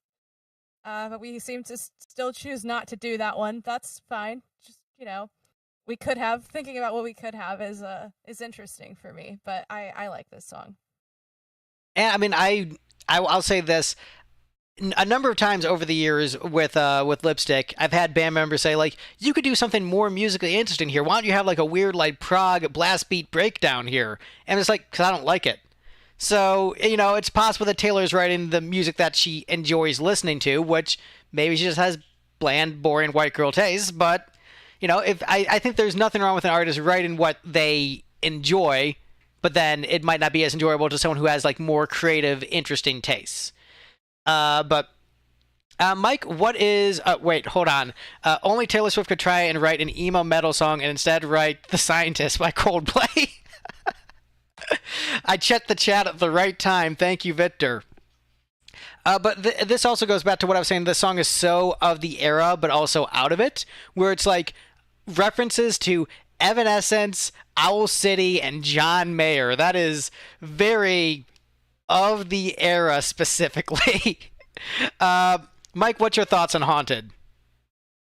You would not believe your eyes if 10,000 werewolf guys. The things, Steve and Julia like it more because it goes in a different, whereas I like it less. Not that I like it less, but, like, they're like, yes, make it more Evanescence. I'm like, I'm a big Evanescence guy. Like, But having said that, I actually do respect that, because keeping in mind, that Taylor Swift was a country artist and she is trying different things on this album. So I think it is cool. It does have, that, like, the what were we calling it? What did you think, Steve? Did you call him Casio, or did I hear that in my own head? Yeah, Casio keyboards with the symphonic pads. Trying to be a little more, symphonic and dramatic and everything. Oh, I still think it's a good song. It's just not a particular favorite, style of mine. My, I guess, small criticism, and it's not. I respect Taylor for pushing herself, but a lot of times people refer to her as, like, she's not a good singer. She's not that good of a singer, and I feel like maybe, if anything, she. I feel like that's maybe a little. She gets too much criticism for that. Not that I think she's an all-time singer, but I don't think every singer should be like a Celine Dion or whatever. You know what I mean? I feel like you need different things. A lot of guitar people are like, oh yeah, this guy's he's not a technical guitarist, man, but he's got feel. And I feel like sometimes that's just an excuse for bad or sloppy guitar playing. On the opposite end of it, I'm more like that with vocals. I'm like, yeah, okay, so they're not, they got feel. To me, I get the feel more, probably because I'm not a guitarist. I get the feel and the emotion and stuff more from singing. So if every artist, especially country and rock or whatever, sounded like Celine Dion, I'd be like, yeah, but where's the character in their voice? They're amazing, but where's the character? So I'm fine. This is a very long way to say that I'm fine with Taylor's vocals overall. But on this one, I feel like there were a couple of times when she was really pushing herself, which I'll respect. But I'm like, oh, is this what Taylor Swift sounds like to those people who say she's not a very good singer? Because there were times where she was going for something big, and you can tell she was just kind of thin and kind of coming up short, and, like, didn't have, like, the full powerful voice to do what a better singer would have been able to do with some of those lines. It's the come on, don't leave me like this. There's this point where you can just tell she couldn't do it 100%, but that's more of a comment I wanted to make. Like, look at me, I have notes for this podcast. It's not a genuine. I'm not, like, shitting on Taylor Swift for that. And she does do it stronger on the Taylor's version later on, so it is a stronger vocal performance. Here, to see the growth, yeah. Right. I think what I would say is that I actually agree with a lot of what you said there. And I think a great example of this is actually Jim Steinman, where there are Jim Steinman's worked with a lot of different singers over his career, some with very distinct voices like Meatloaf and Bonnie Tyler and Celine Dion. But if you listen to like a lot of his like later stuff, where he did like demos with a bunch of Broadway singers, they are probably the most technically talented singers he has ever worked with, but they all sound very like generic and like there's no personality to the voice. And so they're great songs, but because their vocals are just like so clean, so technical, that they lose character. And so I think, and that's how I feel with like a lot of guitar players that are like overly technical, where they're so focused on how many notes they can play, where they're not playing any notes with feel. So I think there is sort of a balance with that. And I would prefer a slightly less technical singer with a lot of character than a really technical singer with not much character. And that's like my example of that is like certain Jim Steinman demos, where it's like, yeah, this song is a great song, but just this generic Broadway singer isn't bringing that flavor to the song that takes it to that next level. And so I think there can be something to be said about like writing for within your range and writing songs that expose your weaknesses as a singer, which I was very guilty of, where I would be like, oh man, I wrote the sixth song. Oh shoot, I can't sing it because I suck at singing. So I understand that she probably wrote a little bit outside of her range for this one, but I just was agreeing with a lot of the points you made, but just adding more to that. Yeah, and maybe a little bit, but not like an unacceptable amount. It's not so much where I'm like, whoa, she blew it. Yeah, it's not like that girl that sang the national anthem the other day, where it's like, oh, that's unfortunate. How dare she perform while drunk? What kind of singer does that? I mean, it's performing while drunk poorly is the issue. It's not about performing while drunk. It's like, yo, if I could sing the national anthem better and I'm not a good singer, that is a bad sign. That is yikes. Like, I'm not a good singer. I put myself in like the Bob Dylan category of singers. It's like, oh, this guy is sometimes in key. If I can sing the national anthem better, that's a bad sign, yo. So I have two more thoughts before we move on. Oh, sorry, go ahead. Oh yeah, no, you or I can just bang through this, because I was like, as someone who technically can sing, I find good singers pretty boring. Like the really like show off powerhouse, because it's just like, okay, and there are like a million of you. It's much more interesting to have someone who brings like their personal essence to a performance more than just like can hit the notes well, because again, there are a lot of really good singers out there. Like, you know, go to New York City or whatever, you'll find just thousands upon thousands of people who like have great singing voices, but like it's more about the other stuff that makes you actually like compelling to listen to. Like, I don't really care if you're an amazing singer. I'd rather hear an interesting song. So I was going to say, I have two thoughts before we move on from this song. One of them is probably instead of keeping track of how many swears we say, we should keep track of how many times we bring up Jim Steinman. That's probably the real thing that's getting us demonetized. He actually came up like way less than most of our podcasts. It's at least 3 times so far. But the other thing I was going to say is, speaking of, you know, adhering to the genre, one decision that was made for this particular song that I don't know if it was her or Chapman doing the right thing for one time, but I do appreciate that there isn't Chappie Vox, you know, chanting "Come on" or something with that like bad gritty Evanescence, wake me up inside, label meddling dude. They didn't do that, and that was the correct choice here. So, no, you know what? There should have been a new metal breakdown in this song. This is where I'm going to disagree. Really make it of the era. Make me think just this was a lost track from the Daredevil soundtrack that just never got released. Nathan Chapman should have rapped the bridge. Team Steve on that one. I'm glad they did not, because I feel like it has the right amount of flavoring of that style. But if you considering I didn't hear it back then, if I heard it today, I would have been like, oh wow, it's so that. But because it didn't go I want Fred Durst on this track. Yeah. That's what I want from this song. I mean, yeah, a Fred Durst Taylor Swift collaboration actually sounds like it would be kind of entertaining. Maybe after Travis It's Kelce, around there'd be 2010. Oh shoot, what was Limp Bizkit doing in 2010? What was Limp Bizkit doing in 2010? Probably they were on hiatus.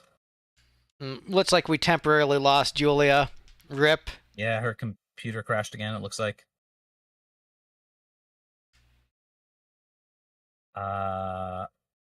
Oh, they did Gold Cobra. Yeah, this was around the Snakes on a Plane era where they were like doing super groups and things. Man, Snakes on a Plane being a thing. Yeah. And the Charlie Sheen Tiger Blood era. What a time to be alive. What a time to be alive. I love that nobody actually went to see Snakes on a Plane. I unironically went to see that film opening night with my buddies in college, and we're like, what do you mean unironically? Yeah, what do you mean unironically? Well, okay. Good point. There is no levels of not irony available here, but as few levels of irony as possible. Like, we gave them money opening night. A lot of people gave them money opening night because they were seeing it ironically. A lot of people didn't, though. That's the thing. It's like they had this whole campaign, and the internet was so excited for the film, and then it bombed. Well, no, it bombed, but still, like, the people... It did... You know what? I'll just give you that point. I could argue some nuances there, but this is already a very long podcast, so I'm just going like, you know what? Steve is right. Never mind. Yeah, we should fly through these last few. All right, next up on the list, original title track of the album until Taylor's management said, no, you're not a teenager anymore, shut up. Next up on the list is Enchanted. So this song was written about the one time she met the Owl City guy and thought he was kind of hot, and then wrote a song about him in the style of Owl City. And while the song is actually a pretty good song, musically kind of interesting because she's doing different things that are outside of the country genre, adding a nice texture to the album. It's a nice time capsule of the era. But actually the best thing about this song is the Owl City cover, which is so cringy and awkward. It's like, I was also enchanted to meet you, and then she like never responded because it was just like the most beta cover ever. And look, I'm not usually the guy who's like macho bro, alpha, and beta, but like that cover was so like lame that yes, I will absolutely silly, and that's why they never did it, because she's like, ooh. Steve, what are your thoughts on this one? Did you like Owl City back in the day? I liked Fireflies. It was catchy. It was pleasant. It's all right. I think it was one of those things, like, I first heard it and was like, no, this seems super weak sauce. I'm too cool for this. And so I just didn't bother listening to it. And like years later, I heard the song, was like, meh, it's fine. I've heard some good mashups with it. For this song, it's right in the middle for me. Yeah, well, not quite as in the middle as it could be. A high middle, but yeah, like, I gave it a bonus point for use of falsetto. I docked it a point for Chap Fox. It had a nice counter melody towards the end that I kind of liked, but they, like, instead of carrying that through the last couple of repeated choruses in a way that would have made sense, like, she did it for one chorus and then buried it for the rest of the song. I was like, what? That was a weird choice. Now it's just kind of distracting instead of being a cool arrangement choice.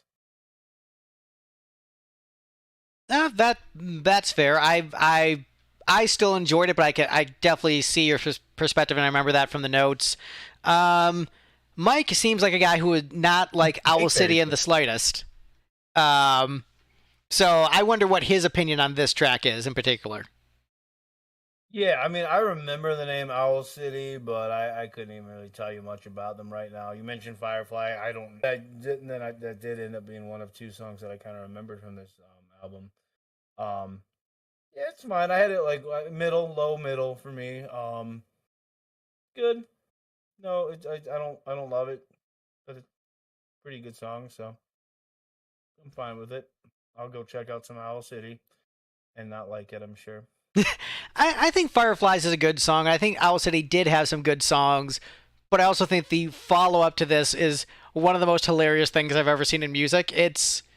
I'm trying to think of like what would even be an equivalent. It's like Billy Squire's "Rock Me Tonight" music video levels of cringe, where I'm just like, that was the wrong choice. That was just not good. Like, and I think the song is great, and I think Kenny Ortega is actually a really great choreographer. But just like that did not work, and the Owl City cover did not work. Julia, what are your thoughts on this one? I like this one. I like it because it has more dynamic range than I think we're usually offered in a Taylor Swift song, and it has movements, it goes places. I'm like, whoa. See, we can do this, but it's only when she's aping someone else's style. When it's up to her, she's like, fuck no, not for me, not doing that shit today. There are only 4 chords. Exactly. I can only count that high.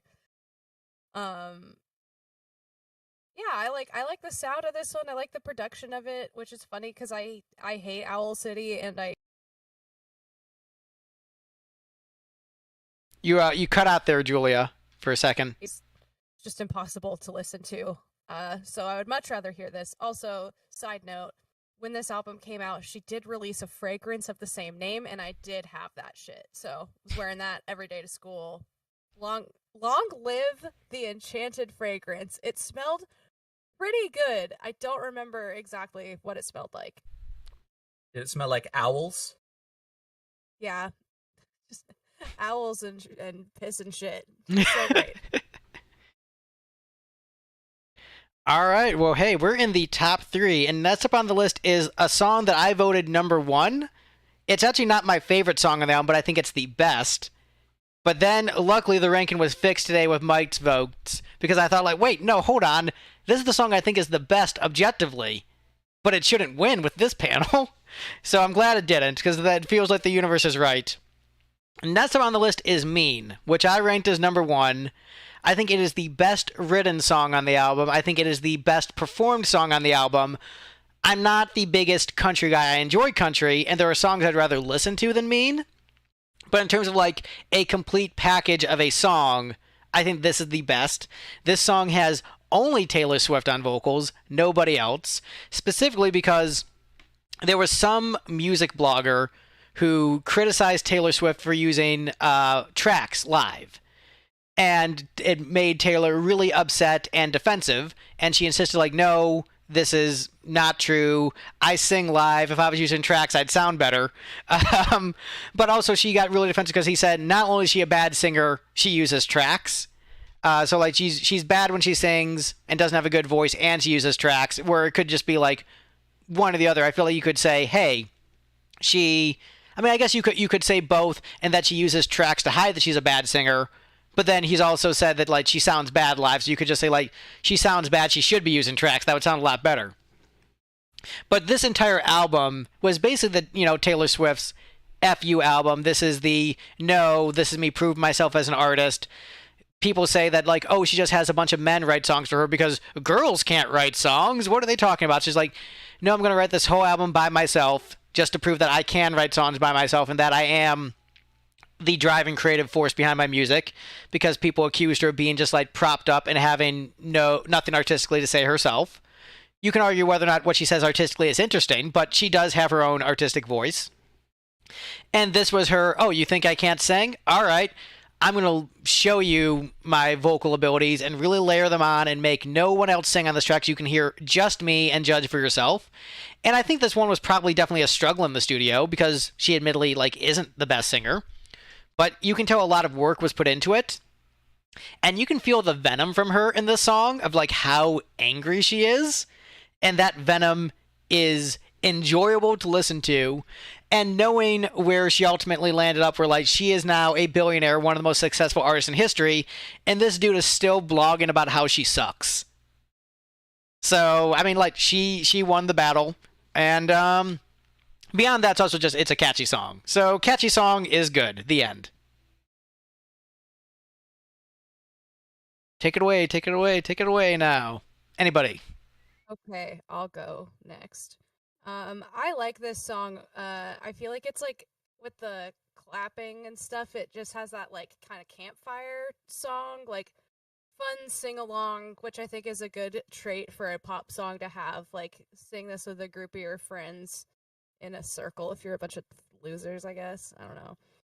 I do recall her performing this at I think it was like the MTV Awards, or maybe it was a Country Music Award thing, and I was like, it is pretty funny that there's all these lyrics about how they're making fun of her for not being able to sing, and here she is, bless her heart, trying, but no, she can't. It's okay though. I respect it in this instance. But also, she saw into the future about how she's like, I can see you years from now in a bar talking over a football game. And I was like, she's talking about the Super Bowl where everyone was mad at her for showing up. Like now she's back on TV for football reasons. I was like, I'm a little worried. She might be some kind of oracle, and we should probably watch her closely. Or that was just a ploy. Like the whole relationship with Kelsey is she was like, oh, I need to make sure that I was right about that though. So let's date this guy for a bit. I'm gonna manifest mean. Or the more likely and boring answer is that this is also the kind of dude who, like certain people know, would be complaining about literally everything in their life, including the football game, and you're like, dude, just shut up. Predictable. Those dudes are everywhere. There's always one at every bar. He has his Facebook profile pic is him in a truck wearing a baseball cap, sunglasses, and then his posts are just like MAGA for life. Awesome. I will defend those sunglasses though. That style of sunglasses are actually really good for getting work done. Tosh uses them all the time. Is Tasha's Facebook profile pic her in a pickup truck with sunglasses and a bunch of MAGA stuff on her timeline? I think her profile picture is now her on a bike ride. And this was before this is an older picture, so it's from before she discovered these sunglasses. So yeah, she's got a bunch of these pairs of sunglasses that she bought at Home Depot because they're great for doing yard work. But she also does not rant in her truck about, the liberal agenda. Anyway, my thoughts on Mean are, it's not surprising that this was the big hit single because it's a catchy, fun song.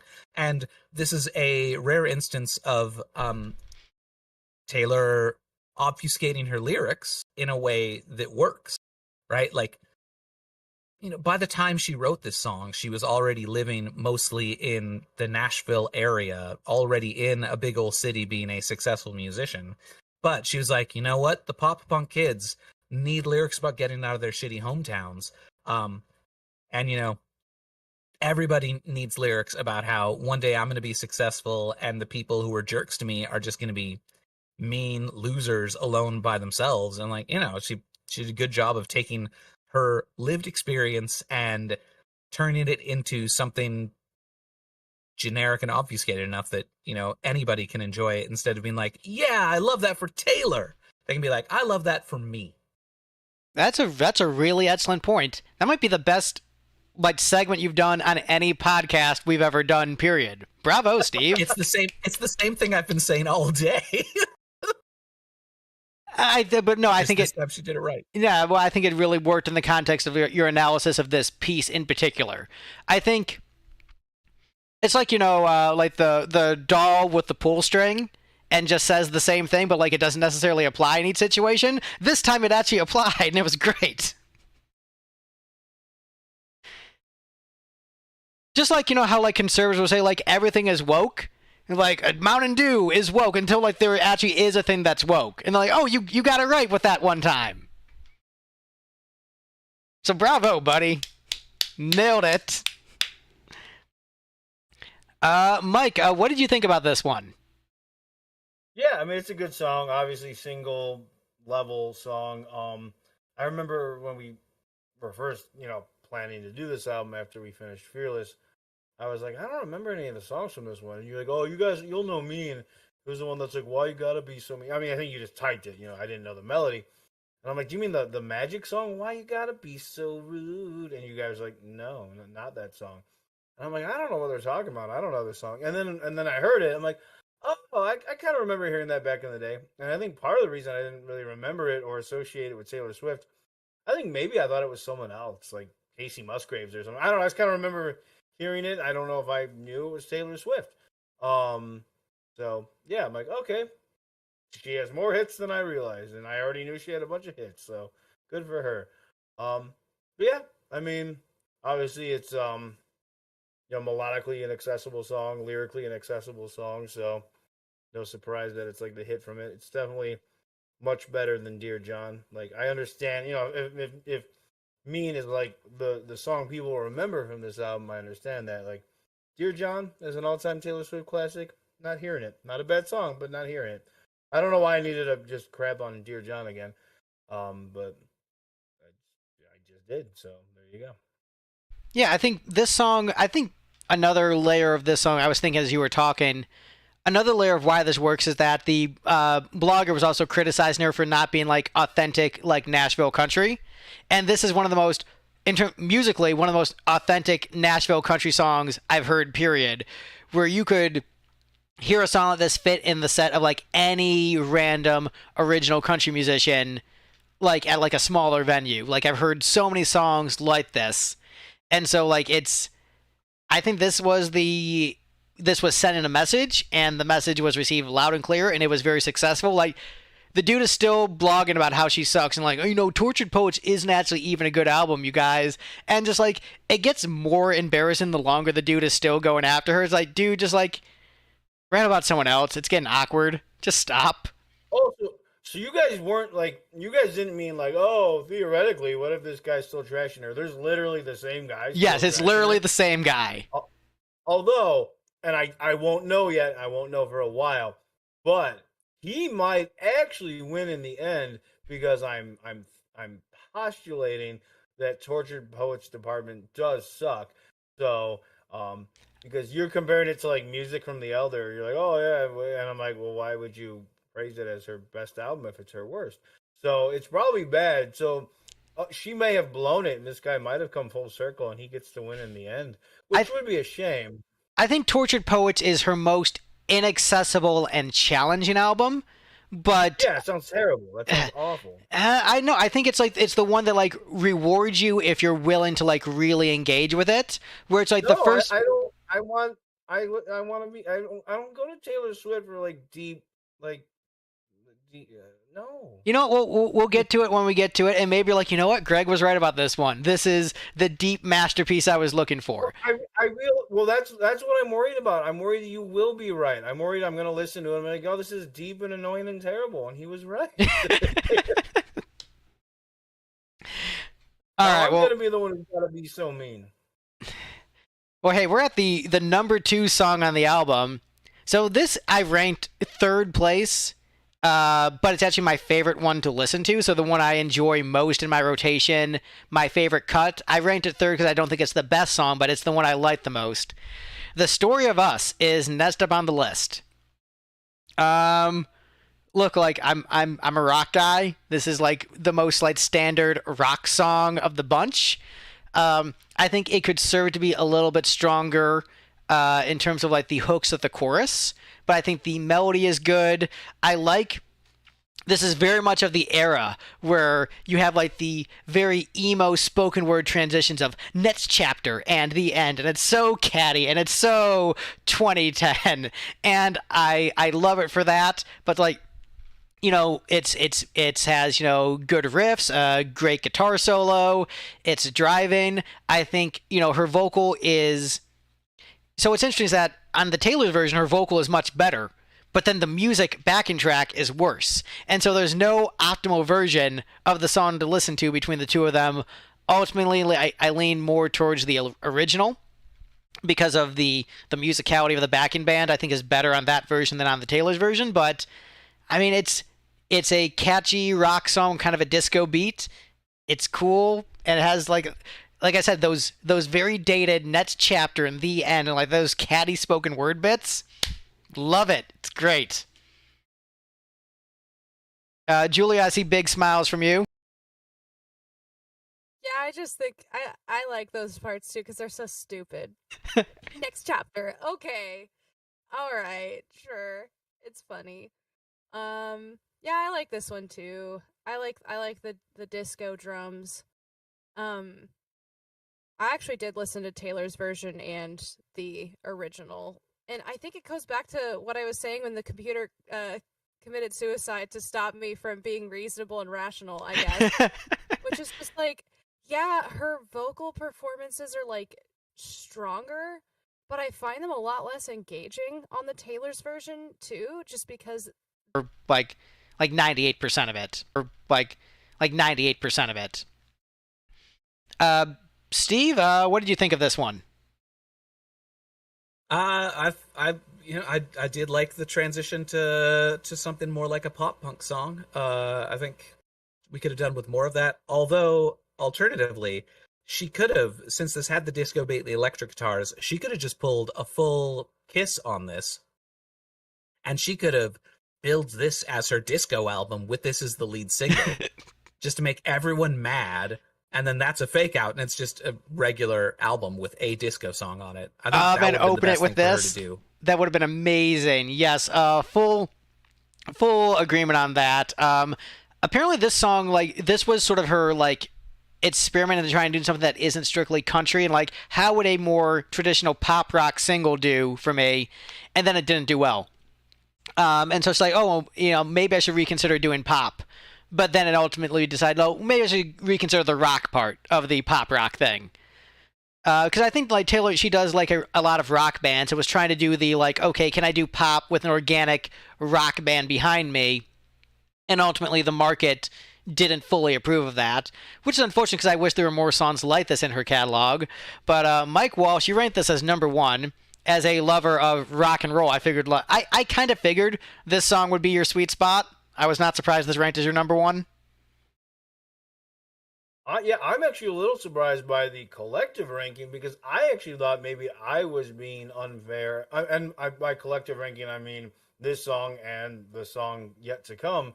I was like, am I just being too much of the rock guy? Are these the 2 best songs on the album? And they might not be. I think, Greg, I don't know which songs you specifically said, but you said there might be a couple others that really are better songs. But obviously, there's the rock guy in me kind of gravitated towards the 2 most rock songs on the album. And they are, I still think, 2 of the best songs on the album, either way. But yeah, it's just enjoyable. I'm like so torn, and it's because, I'm 39, I'm almost 40, I'm a guy, like the little next chapter. It's like, I get it. Like, it's like, do I love that? Do I hate it? Like, it's so cheesy, but it's like, okay, think like, how would I have felt if I heard it back then? Or like, I was a young, how her age and her fan base, like, it's like every time I would listen to that song, I would like kind of smirk, kind of die inside a little bit. I felt like very conflicted. I'm like, oh my goodness. And also, and there's another thing also on the song yet to come. The little intro to that song is another one of those where I'm like, kind of hate it, kind of get it. So yeah, but yeah, just a good, energetic song. I hadn't thought about it, the disco, but you're totally right. It's like a rock song, but it has that disco drum beat, which is always a drum beat that I've always enjoyed. I remember, speaking of Casio keyboards, I remember back in, the 90s or whatever. I think it was a Yamaha, actually, but my grandparents, I don't know why, they just had this random keyboard in their basement. Like, they didn't play it. So whenever I would, and they lived 3 hours away, so whenever I would go there, I would love to play it. And I remember being conflicted, because it had, like, presets, like rock, disco, R&B, or whatever. Mm-hmm. And I remember being conflicted, because I was already starting to really get into rock music. With a little preset drum beat, disco was the best drum beat. And I was like, oh, this is the best drum beat, but they tell me I'm supposed to hate disco, so I don't know how to feel. So, yeah, that kind of, this conversation brought that memory back to me. So, yeah, great song. Disappointed to hear it flopped for her, and she was hoping, I didn't know it, was released as a single or anything, so I get why it wouldn't be, a top 3 out of artist as opposed to a country artist, and it was actually mostly rejection. And I think that led to the songs on the next album, because I think she still was like feeling constrained by the country genre, as evidenced by tracks like, Haunted and Enchanted. She wanted to branch out and do something different. And I think this was her like trying to do a pop thing, it not working.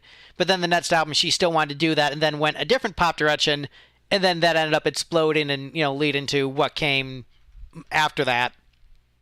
But, I do wish there were more songs like this, because, I mean, I do enjoy it, but also I think, I have to admit it, guys, rock is dead. Like, you can do, like, kind of like a cool, more rockin' song, but then if the market rejects it, she found a way to be successful with her songwriting in a different style, but, like, I'm kind of bummed that this isn't the style that she could continue going in, because, like, yeah, if she went in, like, more like the emo rock direction, I think that would have been really fun, and I would love a collection of, like, more rock oriented, like, here's a band back in Taylor Swift as opposed to, like, drum machines and synths.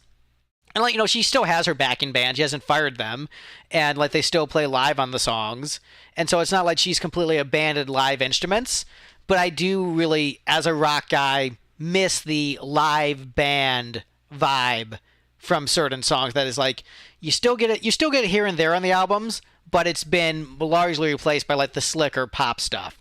I just wish there was a little bit more of this in the catalog. Speaking of Taylor's band, is there, like, a fan favorite member of her band? Is everyone always like, oh yeah, the like, guitarist, Tiny Tim, the guitarist Paul Sidoti, who has, like, a Eddie Van Halen Frankenstrat, and is, like, he's a big Kiss fan. He's originally from Cleveland. He's got the hair. He's got the hair. He's got the hair for sure. And he's been with her basically the entire time. So he's, like, known as being, like, a faithful, good guy, great guitarist. Very versatile. He's, like, in the music videos and stuff. Yeah. Yeah. I mean, you can see him in. I think in the video for Mean, you can see him there. I mean, he's in lots of them. So. Yeah. He's just, they get along very well. He's very musically talented, seems like a nice guy, as far as, like, you can tell based upon social media presence. But just, like, he's a guy who loves rock music, but he's a good hired gun, does what he does in a happy professional manner, and is versatile enough where he can play a bunch of different styles, but still, like, rocks his Eddie Van Halen guitar, because, like, no, I'm still a rocker at heart, so he's probably the fan favorite band member. He's my new favorite. Yeah, he's cool. I follow him on socials. But hey, guys, we're at the number one song. Actually, unless, Steve, did you have anything more to add? I think you sort of talked about this very briefly. I covered everything I wanted to say on this one. All right, just wanted to make sure. Ranking from the bottom of the top. Man, we've been streaming for so long, and I know everyone's tired. All right, from the bottom to the top. Innocent, Long Live, Last Kiss, Never Grow Up, that one's ranked too low. Superman, yeah, that's good. If This Was a Movie, Dear John, Hours, Sparks Fly, Speak Now, Bat to December, Mine, Haunted, Enchanted, Mean, The Story of Us. But the best song on Speak Now, according to this panel of experts, is Better Than Revenge. Julia, I knew this was going to be your number one. I had zero surprise when this was your number one. Like, oh, like the catty bitchy song is Julia's number one? I am so surprised. What a shocker. Yeah, no surprise. We were right to say it. We were right to put this one at number one. Here's why I like this song. One, the slut shaming. No, what I love is that stupid ass megaphone. Every single thing she does with that, wouldn't have suspected it. I'm like, I'm eating it up. I'm always, like, yelling. I was yelling those parts at Victor every single time just because, like, they make me laugh so much where she's just in the back going, like, no. I'm like, this is so fucking dumb. I love it. It's, like, it's stupid fun. I love how this song, let me consult the album really quick, because this song is perfectly nestled. Because after we do the, like, hey guys, bullying is wrong, you shouldn't bully, don't bully me for being a bad singer, then she's like, where the hell is it? It's like, oh, never grow up, cry. Oh, it's so nice to meet you, Owl City. And then she's like, fuck that girl, she's a slut and a whore. And then she's like, oh, Kanye, forgive Kanye, he didn't know what he's doing. It's so fucking funny every time. This song has no business being on this record. It is so totally diametrically opposed to every other song of this record, where it's like, oh, forgive yourself, do better. That girl is a whore, she stole Joe Jonas. Get out of here. Dumbo. I love it. I love it. It makes me so happy. It truly has no business being here, but at the same time, for me, this Paramore ripoff is the most fun I have. Hold on, Julia, you cut off. We need to get this. We need to get this great context. You cut off the last like sentence or so. Oh, what was I saying? Talk about how much you love this compared Paramore it to a ripoff. Paramore song. Yeah, I was like, oh, this is the only song on this album I would listen to outside of this. Like, I would actually listen to this in my spare time because all of it's so funny. Also, the Taylor's version lyrics are not. Oh yeah, no, they got rid of the slut shaming in the Taylor's version, and no good. And I mean, That's like how we got rid of the homophobia before. We got rid of Picture to Burn's homophobia. It's not as good. We get rid of Better Than Revenge's slut shaming. It's not as good. So I actually, man, I hate that. Like, I'm still a centrist at heart. I'm trying to be a full-on Marxist. I do think getting rid of the homophobia in Picture to Burn is good, but also I think the slut shaming here should stay because it's like a really like personal, visceral attack against someone you feel stole your boyfriend by like seducing him and having sex with him. So like I think like that level of like cattiness and pettiness is appropriate for like how personal and visceral that is, versus calling someone gay is just like homophobic, versus like this isn't necessarily slut shaming, but more just, I mean, it is, but it's also like this person personally harmed you in a way where, and you're calling them out for the personal harm. Do anything. Joe Jonas broke up with her. He didn't cheat on her, and he's not a possession. No one stole anyone. He didn't belong to Taylor Swift. That's true. An individual. It's a very backwards way of thinking. I remember my mom did not like this song because she's like, she should not be writing about this man as if he is an object.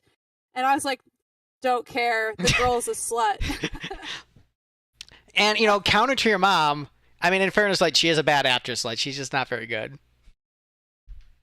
Yeah, I mean, that part is true. Like, that is, like, an objective fact of reality. Like, yeah, she isn't good.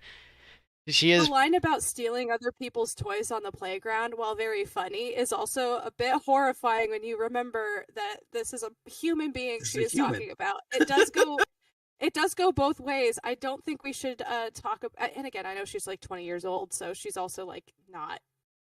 her brain isn't finished developing. And also, like, you know, think about like the stupid things that the people around you said when they were 20. Like, Taylor Swift comes off as remarkably mature for a 20-year-old, like, all things considered.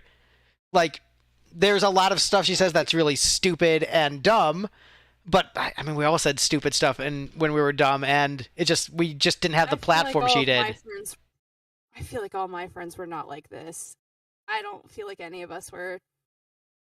And to be fair, I was that friend too, where if I heard any of my friends say something like this, I'm like, I'm actually not backing you on this one. I know we're always supposed to have each other's backs as friends, as girls, but like, I fully would call people on, and did call people on stuff like this and saying it, or I'm like, yeah, I get that you're mad at this girl, like, that's fine, but, like, we don't need to bring it to this level. But, you know, we all work in our own ways, so, and to be fair, the entertainment value I get from this song makes me go, don't care, I will sing every word. I love this song. I mean, the cattiness is through the roof on this song, and it's like, it is fun. And I think the problem with like the Taylor's version that it tries to remove some of the venom and cattiness from it, but like that's the point. And so like you can, you know, say this isn't who I am anymore. I don't want to necessarily continue to do that and have as negative feelings towards this person. But like, you gotta let the art stay the art, because like that just, it loses that impact when you take that away. We all know that's not who she is now, but it's who you were. That's okay. You learned and you're better now. And you grew, but thank God you didn't grow enough at that point. You could leave us with this sick song. Exactly. I needed this one, so thank you for not maturing just yet out of this sort of behavior. That would come 4 years later. She recanted in 2014 when she said, you know, when she wrote this song, she thought that somebody could steal your boyfriend, but then she realized somebody can't be stolen unless they want to leave. Very well said. Good job, Taylor. Yeah, so like she matured. So Steve, what are your thoughts on this one? This is the third song in my trilogy where my notes are just the lyrics to an emo song, all in capitals. So I just wrote down, second chances, they don't ever matter. People never change. Once a whore, you're nothing more, honey. That'll never change. I put this one about fourth. I liked it. I liked the 90s alt rock arrangement. I like falsetto and I like whoa-ohs. Those are great musical choices. All of the parts that Julia is most passionate about are the parts I did not like. I honestly don't really like the catty slut shaming and the yelling with the megaphone every couple of lines. Like, no, that's so sorry. I'm with Julia. Hard with Julia on this one. It's like the best part of the song. I mean, and the riffs are good. Like, it's got sick riffs, bro. I think it was fine on Story of Us, but I was not excited about it here. These are like some Ted Nugent-esque riffs on this song, just killer. You've just got to learn to lean into it, Steve. Just start singing along on just those parts, and I swear it'll change your perspective of the song. Because if you're just going around wouldn't have suspected it, and you have to do it really like that, really very catty, and then all of a sudden you're like, the song takes on a life of its own, where you're just like, I'm like, Taylor Swift should invite me on stage to perform that song. Just hand me the megaphone and let me do that fucking part, because I'll tear it down. I'm ready. The most positive Julia has been on any of these episodes, because we finally got a really catty, bitchy song.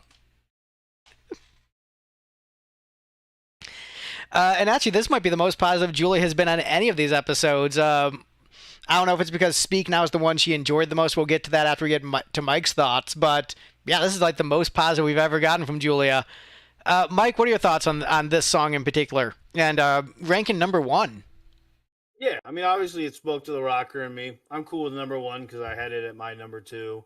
I wondered if it was my number one. I don't know. I feel like it's more of a rocker even than the Story of Us, but I just like the Story of Us better. But not a whole lot to add that hasn't already been said. Although the one thing that stood out to me, listening to this album for the first time, this is the one that first made me realize, okay, Taylor Swift's gotten a little bit older now. She's getting a little more, I want to say mature. I mean mature for her age at that time. I don't mean I've tamed. I don't mean a tamed maturity. I mean mature versus a 13-year-old girl or whatever. Right. Because she's singing about things this chick does on the mattress, and I was like, oh, okay, Taylor Swift's getting a little more. It's not R-rated, but she's getting a little more suggestive with her lyrics and things she's singing about. Okay, this is definitely a transitional Taylor Swift album, lyrically, stylistically. Okay, enough years, only a few years really in the big scheme of things, but enough years at that point in your life makes a huge difference. I'm like, okay, this really, is a new Taylor Swift. So that stood out to me. Yeah, the whole megaphone thing or whatever is just so I'm like, I get it, but it's kind of do I laugh? Do I cringe a little bit? Do I roll with it? I like Julia's point. You just got to really lean into it. Yeah, it's both. I like that. Because there's other songs just by other artists where I do that. There's parts where I'm don't know if I love that, but I'm gonna lean into it. Yeah, it's cringe, but it's free. Just lean into it. Let it take you where it wants to go. Because it sucks, but it's hilarious. It's so fun. Also, it's stupid fun to sing along with. It's like the Kiss song, Let's Put the X in Sex. We're just this is so stupid and so over the top and it's silly and it's kind of cringe, but that's why it's sick. That is exactly where this lands. In the video, you just literally got to make the X when you're listening to the song. Yeah. Right. So you just got to lean into the goofiness, lean into the silliness, but still it's, it is the strongest song on this country album because this is a country album. Which is something people also started to make fun of her for. She's not really a country artist anymore. And this is where, it was a little bit of it on the first two albums, but this is where that criticism really started to land. I think that's a good point for us to, again, do closing thoughts on the album, general thoughts, and then next time we'll go and visit the vault tracks, which will be a much shorter episode, because, wow, this was a long stream. I want to go with Julia first on the closing thoughts, because this is the actually overall most positive she's been on any of the episodes. And I remember talking with her privately, and she was talking about how you liked the album a lot less than you did back in the day and weren't feeling as hot on it. But I wonder if like this deep examination of the music is making you like at least appreciate her artistic perspective more, even if you're not still enjoying it the same way. And I wonder if when we get to the next album, you'll still be like, no, I hate it and this is where I jumped off, or you'll be like, you know what, I see the merit of this a little bit more, where I'm still not a fan of it, but I get it a bit more. I'm wondering where you'll end up landing, but general thoughts on this album and, its place in your heart and history. I will say, as a little bit of foreshadowing again, I have listened to Red now, and I definitely did write it off too soon based on the singles. So we'll get to that. I'm excited to listen to it more, and see what I feel about it now. This album, I do still feel I like Fearless better. I think Fearless has higher highs. I think if you scrape away all of the filler in Fearless, you'll end up with a much stronger album than if you scraped all of the filler from this one, just again because it's just a little more jumbled.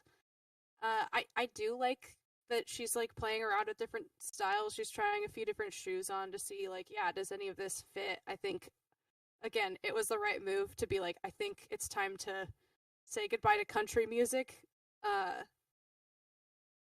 But yeah, I mean, I feel like the way we've ranked these seems correct with how I feel about these songs. Like, I think we were right on the money with how all this panned out. But just because I think Fearless just has those higher highs. I wish I could just kind of cut and paste them into like one pretty good album instead of two like okay ones. That's fair. Mike, what are your thoughts? We're on the third Taylor Swift album. Same general question, general thoughts as we're moving through the catalog. Yeah, so I mean, in terms of our group consensus ranking, I'm pretty cool with everything. There wasn't anything where I'm like, oh, you're so wrong. There's a few differences or whatever, but nothing I thought was crazy unfair or inaccurate or anything like that. In terms of my enjoyment of the album, it's interesting because it's probably like a more me Taylor Swift album than the first two. And yet there is some loss of the charm of the first two. I enjoyed, because I mean, this whole experience for me listening to all these albums in their entirety is like me listening to an artist I didn't think I would go deep with, listening to a style that isn't like my main number one style. So like, I was enjoying for what they were, a young female country artist. Like, okay, that's her perspective, that's his style. So it's like, do I want her to make a more me album? So in one aspect, like, okay, it has more Mike-ish elements or whatever, so that's cool. But in the other aspect, where it's like, well, I lose some of the charm of her youthful innocence. Like, I had the best day today. And it's not like she went full 100%, shred rock, what totally does it for me anyway. So it's like, I do think highly of this album. I do think it's consistent. Some of the high highs are missing. Some of that, I mean, I get she's still very young when she made this, but some of that really young teenage, like, girl trying to make it in country music charm is lost a little bit that I did appreciate on the first two. I don't know how I would rank the three albums. Not that you asked me to, but I don't know how I would rank them at this point. I've enjoyed all three overall. So yeah, that's about it. Steve, how about you? Thoughts on this album and the evolution as an artist? Closing thoughts. I think we got the ranking pretty close to my general take on things. I think the album's all right.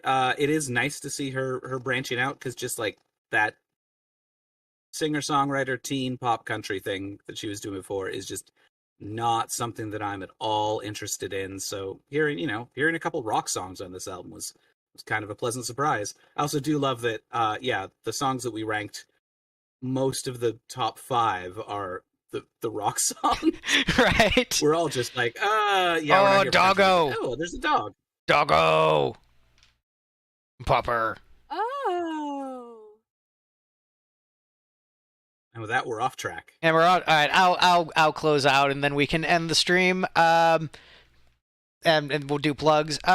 This album, so it's weird for me, this album, because it's the most enjoyable listen front to back of the first 3 albums, where like it flows the best, and the variance between song quality isn't as big as some of the other ones, where there'll be really high highs and some low lows, and this is like all pretty steady and stable. So if I'm listening to one album and you're like, Greg, you're not allowed to hit the skip button, of the first 3, this would probably be the one I'd pick, because I think it flows the best, and I do like a lot of the songs on it quite a bit. But the higher highs of the first 2 albums are so much higher than the highest highs of this album. And so it makes me conflicted in my thoughts of them too, but I would say this is the one that, of all 3 albums, this was the easiest listen for me, for whatever that's worth. And I'm looking forward to the next one. And now we go around plugs. Steve, plug your stuff. I am in a bunch of bands, like Regdar and the Fighters, and Nuclear Bubble Wrap, and Moonlight Drowns, and Polly's Pocket. If you like Taylor Swift's music, which you must if you're listening to this podcast, you probably won't like my bands, but please listen Check anyway. out Blue Matches. Rip. Check out Blue Matches and Lipstick, and To Slay Zombie Newton, and Llama Mall. Julia, plugs. They say rock is dead, but that hasn't stopped baseball Methodists from trying. From trying to kill it. Kill rock? Kill it. They say it's dead. We're It's still dead, and we're trying to really anyway. make sure it is. We're putting the final nail in that coffin. Check out Baseball Methodist on Bandcamp and other streaming services where we have, I think, 2 songs out right now. More to come. Yeah! Hell yeah! I forgot we have a soundboard here in Discord. Oh my god. And Mike, anything you We want should to plug? never A cool album you want folks to go listen to? I got nothing.